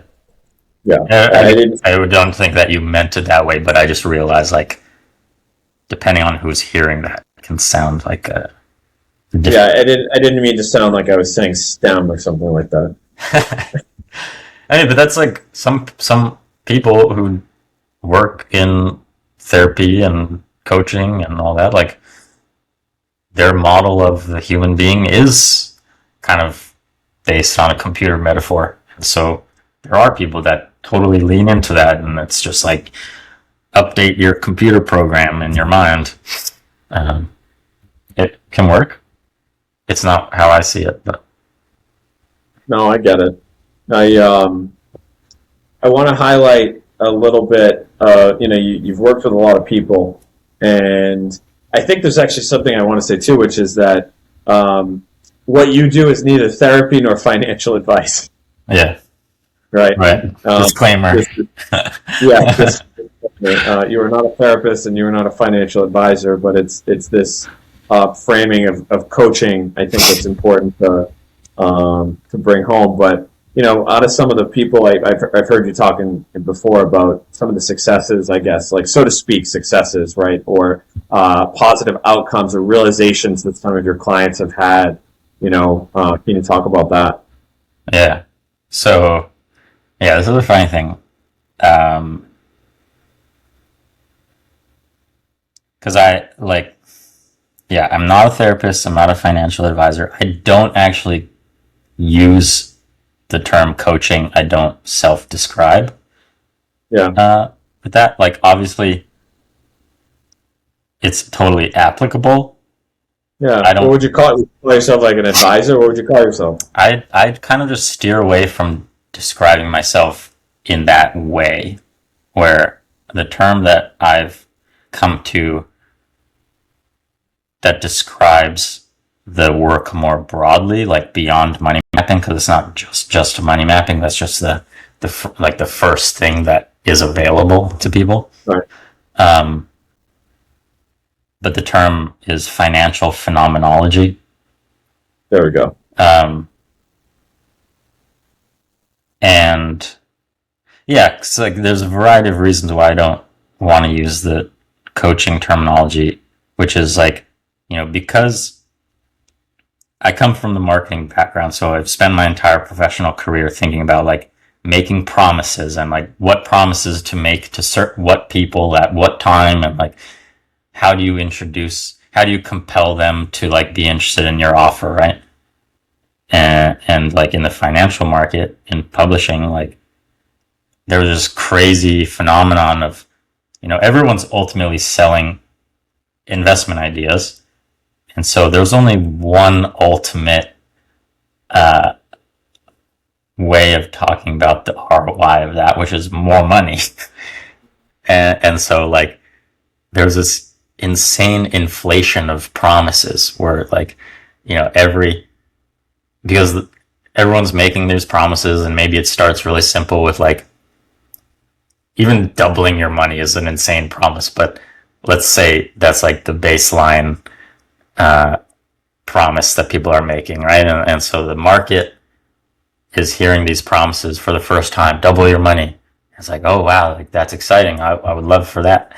But then that becomes the water that everyone's in, and so like double your money no longer sounds very exciting. Like everyone's promising that, and so you have to start upping your promises. And so in the financial publishing world, that just escalates to just absurd degrees, where like copywriters are just finding every possible way that they can like justify saying like you'll get like 10x your money or more, right?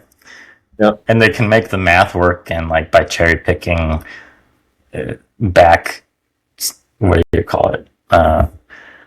Like back testing strategies and whatnot. Like you can do a lot of impressive looking things, but it doesn't mean that's what you're gonna get.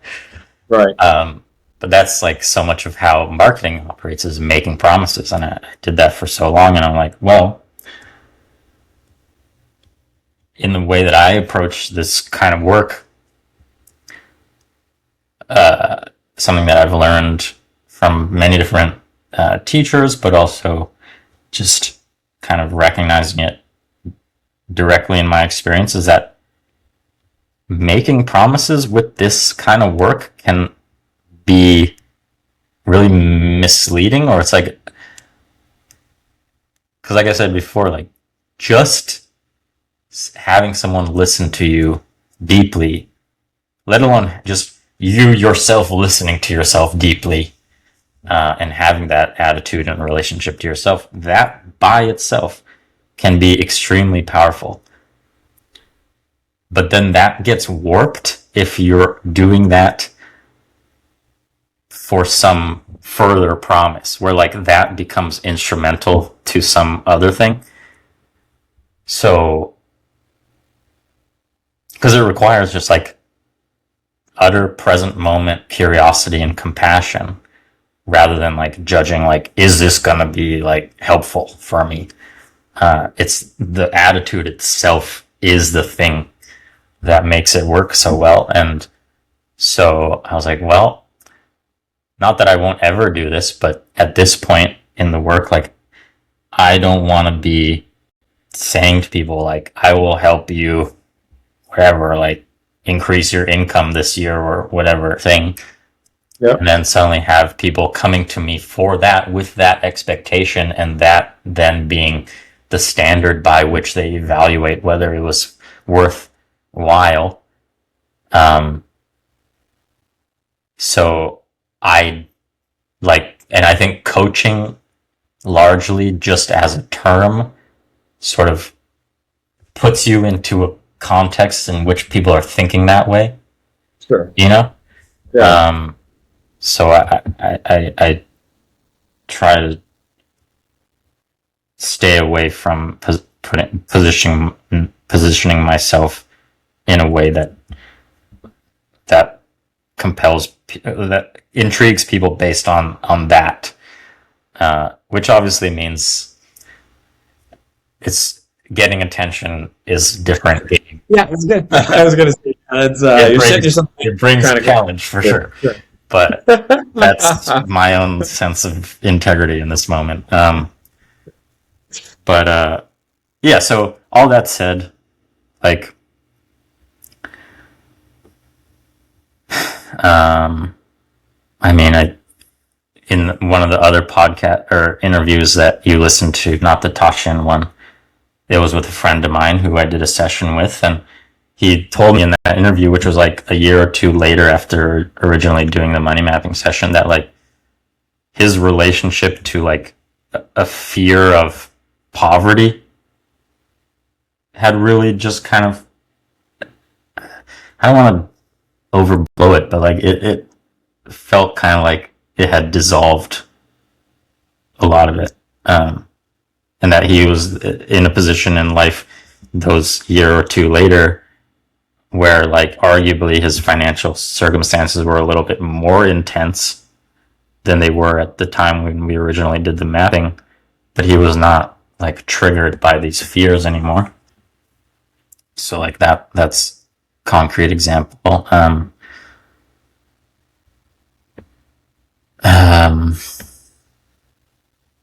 remember sometimes some of the things that are coming to mind aren't necessarily from a money mapping session, but are from sessions that involve things that happen in money mapping sessions. So like I remember another guy early on, like back in 22 already, he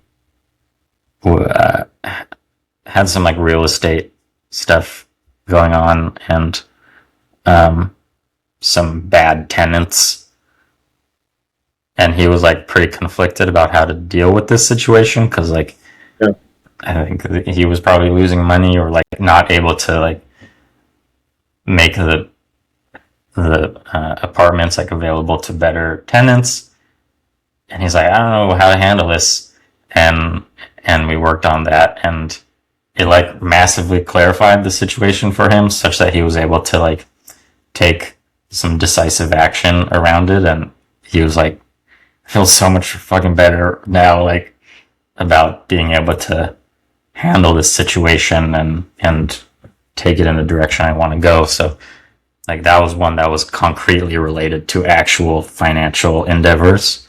I remember like another example, a friend who was interviewing for very large asset manager job, and we had a session a few days before their like second round interview or something. It was in person. And in the session, they got to a point where they're like, wow, I don't know if I've ever felt this self-confident before. I didn't even know it was possible to feel this self-confident. And then, a few days later, when the interview came up, they texted me afterwards and they're like, yeah, I basically wasn't nervous at all. And I was able to be, much more like present and engaged, and they got the job, and that was able to like change their life circumstances in a pretty significant way. So like, that's a concrete example. Something that happens a lot too is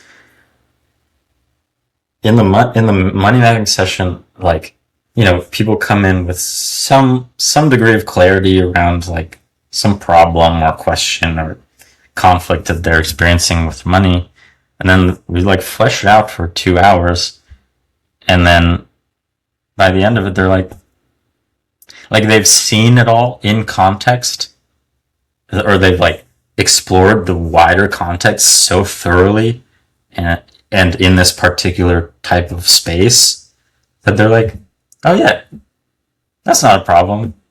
It's like what seems like a issue when you're looking at it like this, suddenly when you look at it like this and recognize like how you got to this and what everything else that's going on in your life and everything, you're like, oh yeah, that makes sense. And you stop fighting it, and it frees up emotional energy and whatever. Yeah. So, do you offer this? Is there a self sort of help version that you offer? Or is this all through you? It's all through me. I mean, people can do it themselves. For sure, yeah. And I know we've kind of talked about this, like what it could look like to have a version that's not involving me. But I mean, yeah, that's a conversation that I want to get fully into with you, not in this call, but I mean, I just want to make sure that we're letting the people know that at some point there will be something that can help them. Yeah. Yeah. I mean, so I price the money mapping sessions. They're 2 hours. It's only $100.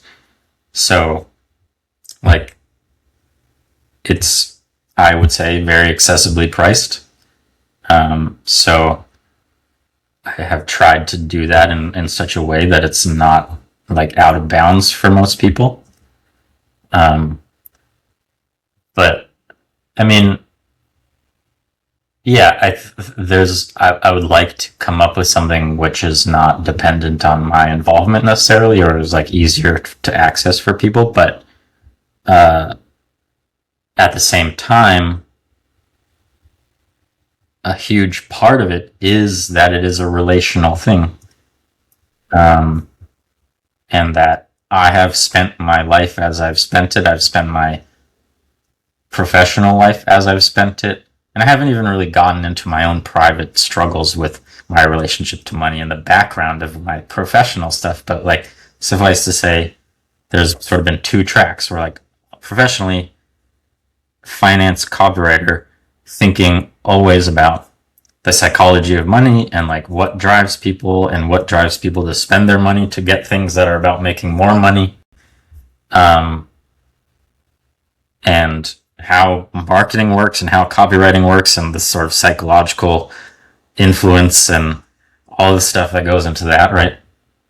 And then on the personal side, like wrestling with my own relationship to money and my relationship to myself, and then from that, like going deep into psychology in the therapeutic world of psychology. So I'm bringing all of that to the session, and like just this curiosity and like lack of judgment that all of that kind of accumulates into. So in that sense, I don't, at this moment anyway, I don't know how to like provide that another way than with my actual being there. Yeah. Not to say that Well, there aren't, but there's certainly a way, and I think that I think we're really just watching the beginning of what it is that you're going to do with financial phenomenology, Yeah. and bringing it to people, because I think that this is such a unique perspective that you allow people to have with money. I think we think of money as such a uniquely uniform thing that sits outside of ourselves, but it is directly related to our behaviors and beliefs and visions and dreams and fears about the world that we live in. yeah. So I don't know. I'm excited to see where it goes. I think that I feel we're early onto the Daemonic trail, and so don't forget about us when you do become a household name. And so wait, we're going to wrap up with a couple things here. Yeah. First,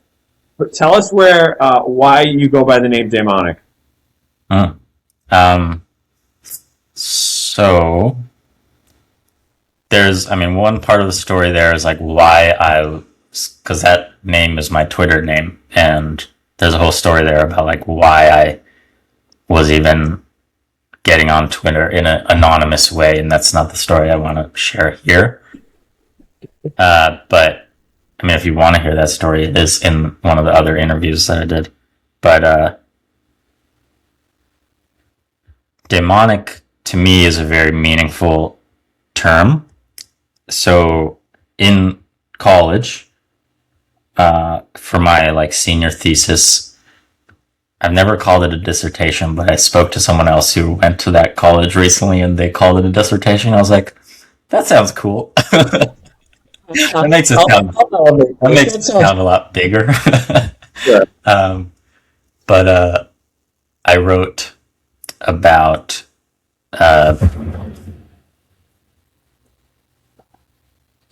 this book, Aristotle's Nicomachean Ethics. Oh yeah, of course. And this book is effectively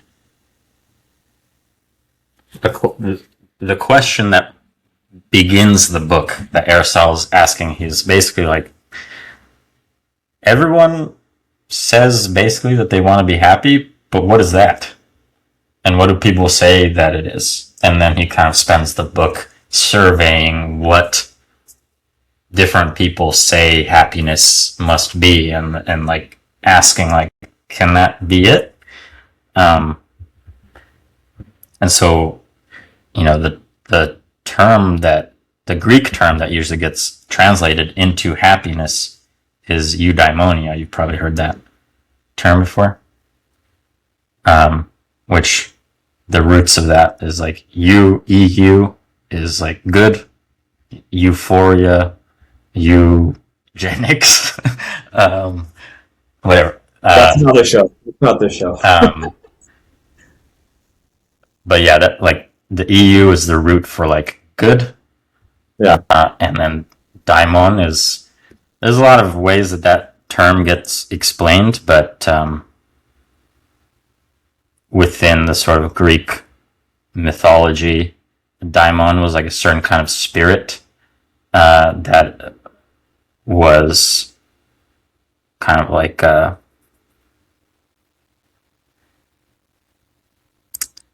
almost like the messengers of the divine world. And anyway, so I wrote about Nicomachean Ethics, and I wrote about what does it mean to be yourself, and what's the relationship with being yourself and happiness? Because early on in the book, he brings up this term, which is energeia, and my understanding of that term, I don't want to claim that I totally understand it, but the way I've been operating with it is that energeia is basically his concept for like the the ongoing activity of the most essential quality of what makes you you, or a being what it is. So like you can apply that and say like you, Ian, what's that thing? But like more broadly, like to be a human, like what is that activity? Or like to be a tree, what is that? Consistent. Yeah, and it's not about like, because telos is a big Aristotelian thing of like the end state. So this is not that. It's not like the becoming that. It's just like the thing in the moment, the activity that's like for its own sake, that is most essentially you in your essence. Yeah. So that's this term energeia, and I basically, my way of thinking about it is that happiness is when you are engaged in that activity. That being the activity of doing the thing which is most essentially you is this state of eudaimonia. And so yeah, we didn't talk really about Eugene Gendlin, but like he developed focusing, which people may or may not know, but it's like listening to your body as the source of truth, basically. And he coined the term felt sense. So it's all about like, rather than trying to operate up here with your ideas, it's like your body can tell you whether your ideas are like really true for you. So it gives you a sort of touchstone to like evaluate. And ultimately, at this point in my life, I believe all things, that value is essentially a feeling. We evaluate things. Like, you've heard those experiments, or not experiments, but like there's a famous case of a guy that like got like a railroad spike in Oh yeah, head, right? And like it cut off his like left brain. I thought it's like his frontal lobe almost. Yeah. It's like it cut off like his sort of logical, or no, sorry, it wasn't that. It cut off his like right brain, sort of like emotional side of him, and he couldn't make decisions anymore. Like people, like he was faced with these really mundane decisions about like, which pen, do you want to use a pen or a pencil? And he's like, I don't know how to decide ultimately, like, because I have no access to the like desire and like physical anymore. Like I can think about it, like I can break it all down analytically, but like I don't know how ultimately to choose. So yeah, where was I going with that? I think we're asking about the etymology of Daemonic. Yeah. So, oh yeah, that ultimately it's the body and the physiological desire. Like desire is not a rational thing. Ultimately, like eros, it's in the body. It's in the like living process, and that's where value comes from, and that's what value is. So Gendlin, yeah, his work in focusing is about listening to your body as a source of truth. And I think of what he describes as the felt sense in other terms is almost like that is the daemon. That is the larger world, or the larger universe, or your larger situation. Like, because your body, there's so much more here. I don't know how to compress it super well, but in his philosophy, he really breaks down like what is a body and what is a body's relationship to the larger world, and that your body is like the material interface with the universe, and it does and knows like a billion times more than you know explicitly. And so if you learn to listen to it, you can get insight and information that you would never be able to just have like in your explicit mind. So yeah, I think of the felt sense, that feeling that in one's body is basically the daemon, like speaking that, in the Bible, there's that like still small voice idea. Mm-hmm. Like I think of it as that. And so daemonic means to me like, it's a cool sounding name for one, but also it's like a quality of being, or a way of being, which is to be living in such a way where you're in touch with yourself at that level, and allowing that to be kind of the directive force of your life. To be and live in a daemonic way is like to be listening to that sort of essence, and guiding your life that way. I think we're going to have to call you Professor Daemonic.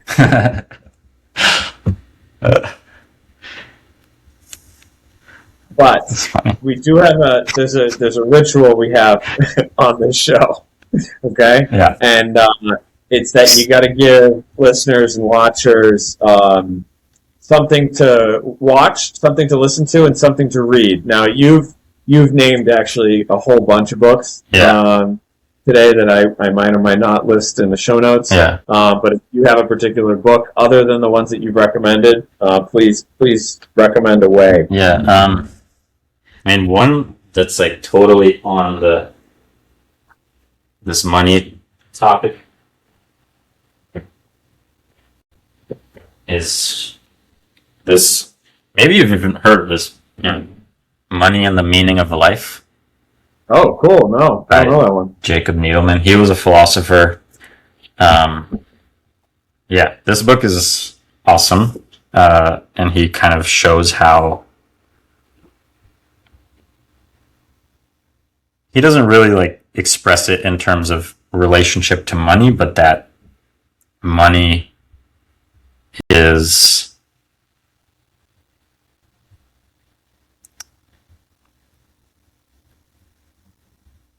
so many people try to like, the term spiritual bypassing? Yeah, I do. But explain it. So it's like a kind of a phenomenon in the more like spiritual communities of people who want to like be enlightened or whatever, and like a lot of more new age stuff. It's all about like love and joy and stuff and whatnot. And love so and life, baby. Bypassing is this idea of like, I want to get to that, and I'm gonna just like ignore all the icky stuff. But that it's bypassing. Like actually, the way to get to that is to go into and through all of that icky stuff.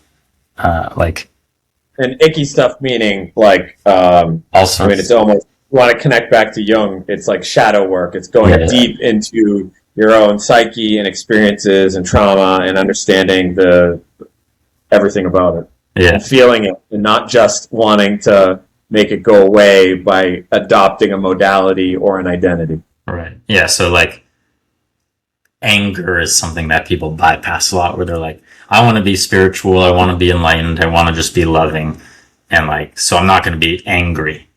But they never like actually confront the fact that they have a lot of anger in them, and like have, like, it's not bad to have it. Like that's a very human thing. It's just that they try to like go over it, so they're ignoring like a huge aspect of who they are. And or like, money. So money is a domain that this, certainly in like spiritual communities, like is often pushed away or ignored, because it's like, I don't want to be greedy. Like I don't need money. Like that's besides the point.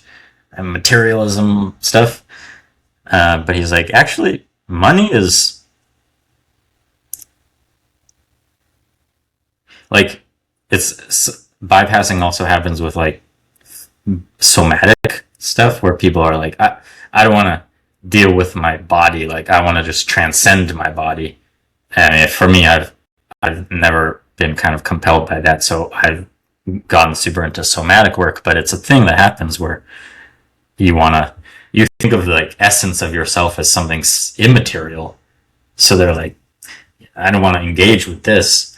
Same thing happens with money.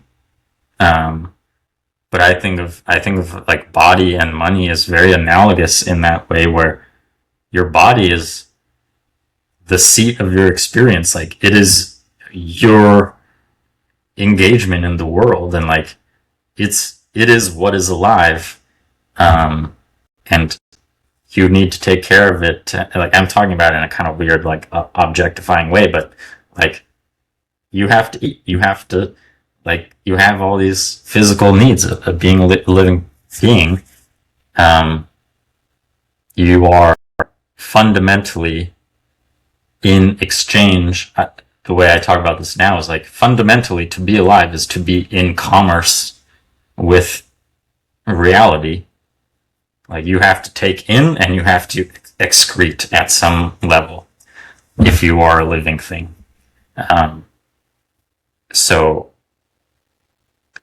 that's what your body does, and that's what money is about. Like, money is a system that we as humans have developed over thousands of years to make that efficient. And so, yeah, like, we live in a world where we don't have to, like, largely grow our own food or catch our own animals and stuff like that. So money becomes the thing through which we get those things that we might otherwise have gotten directly. And so it is that thing which engages us thoroughly in exchange with the world and people and getting the things that we need to survive and become who we want to be. So going into it directly is a way to face your relationship to being a person in the world. And you know, like, if for someone who's like inclined to bypass this or any other thing, it's like, that means that there's this whole aspect of their experience that they don't want to touch. Yeah, they just want to turn a blind eye, shut it off. Yeah. And so it means that, like, all of that stuff that they're not touching is largely out of awareness. It's unprocessed. It's unintegrated, right? And like, when you, like, to use the example of emotions and like wanting to bypass anger, for example, like, just because you try not to be angry and like try to be loving a lot doesn't mean that you're not, like, you're a living being. Like, anger has a functional purpose. It's about like dealing with imposition on yourself and dealing with danger and dealing with people who are encroaching on you in some way, and preserving yourself in the face of that. And like, so there's nothing moral ultimately about it as a phenomenon at base, or I mean, there's a way in which you could say, but if you're not engaging with all of that, it's still happening, but It's happening in a way that it's not really conscious and that you're not processing and you're not integrating, and like, it's going to come out in ways that you don't mean for it to, and ways that are going to be not so great for you and other people. So it doesn't, like, not engaging with these things doesn't save you from them. It just means that whole thing and everything involved with it is not processed and engaged. It's like, imagine if you were, it's like a silly metaphor, but like,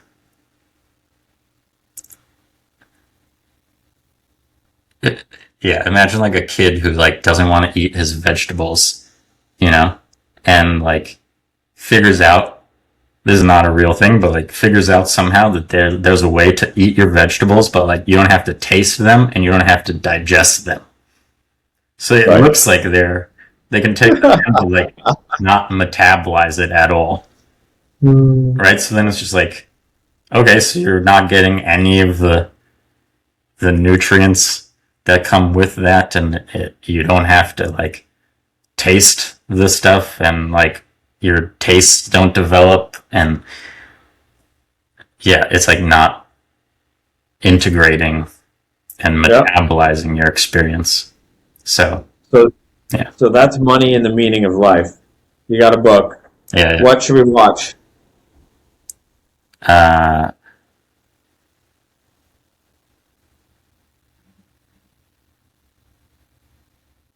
two like sort of documentary things come to mind. One which I watched recently, which is not well, it kind of touches on money, but in a tangential way. But it's this sick YouTube it's 5 hours, it's very long, but came out in the last couple of months. There's this law student from Australia who put together this long piece called Meta Deception, and it's basically this deep analysis of this mentalist magician guy who's very popular right now, Oz Perlman. Have you heard of him? Yeah, he was actually just next to the Oh, he was president. on. Yeah. Correspondence. Yeah. Yeah. So, and he's like, yeah. So he's kind of a current generation version of like Darren Brown from the UK, who like did all this mentalist stuff. And but yeah, so this law student guy, Stevie, just like analyzes Oz for like 5 hours to like show what he's doing and like the layers of psychological like manipulation and deception Wow. that is going on. And ultimately, he's like trying to call him out because he thinks he's a fraud.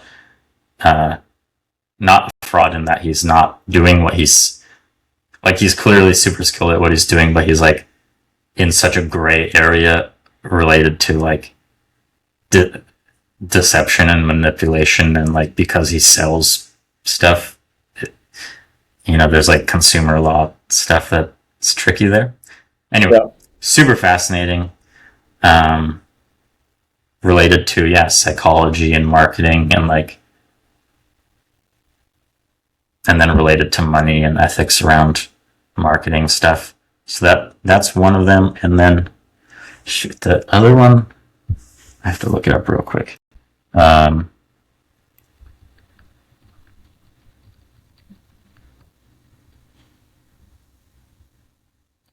Okay, there's this documentary on YouTube called Being in the World. And it's, how do I even say it? I was introduced to it in a coaching program that I was a part of a few years ago called Alethea. This documentary, it's like a lot of it's like inspired by Heidegger's ideas about technology and the way in which technology changes how we relate to the world and how we engage with the world. Yeah. So I guess it's kind of like a documentary that talks about, like what is art and what is creativity and how does technology relate to that? And it's kind of hard to describe, but it's like very connected to everything that I'm exploring. Anyway, I highly recommend that one. It's great. I've never seen either of those. Can't wait to. And then give us a song.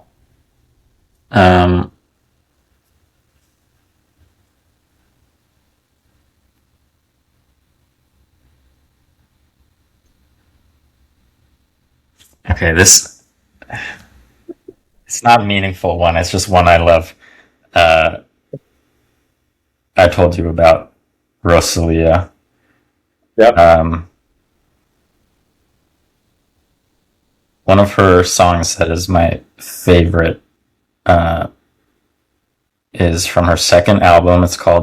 The album is called El Mal Querer, and the song is called De Aquí No Sales. De aquí no sales. Yeah, and it's just like So she's like from Barcelona and kind of from like street culture in Barcelona, but as a trained flamenco singer. And so in this song, I guess in Barcelona, in that area, like BMX, like street biking is huge. And so in this song that she uses and her producers use like just the sounds of motorbikes, like as the percussion and bass and stuff. It's really cool. Yeah. Great recommendations. All right, my three for this episode. I got a book. There's a venture capitalist. His name is George Dorio. He kind of invented venture capitalism after World War II. He was a Harvard Business School professor, French American, and there was a lot of in the post World War II era. There was a lot of government investment in different sectors, and he really developed an approach that was complementary to supporting what actually became, I guess, patient capital. They call it Patient capital. Yeah, patient capital. There was sort of like a deep commitment that he had to develop people, and it wasn't about maximizing returns. Patient in the time related to time, not like hospital time. Yeah. Not like a hospital patient. Yeah. He was very much an educator first. In his framework, I think of his approach to money, it was sort of the opposite of what the latter that we talked about, in a lot of this conversation. But it was a really nice book. It was a really nice profile on him. The movie, or what to watch, I'm recommending a movie, Margin Call, which was quieter, sort of sharper version of the Big Short, and kind of a single night inside the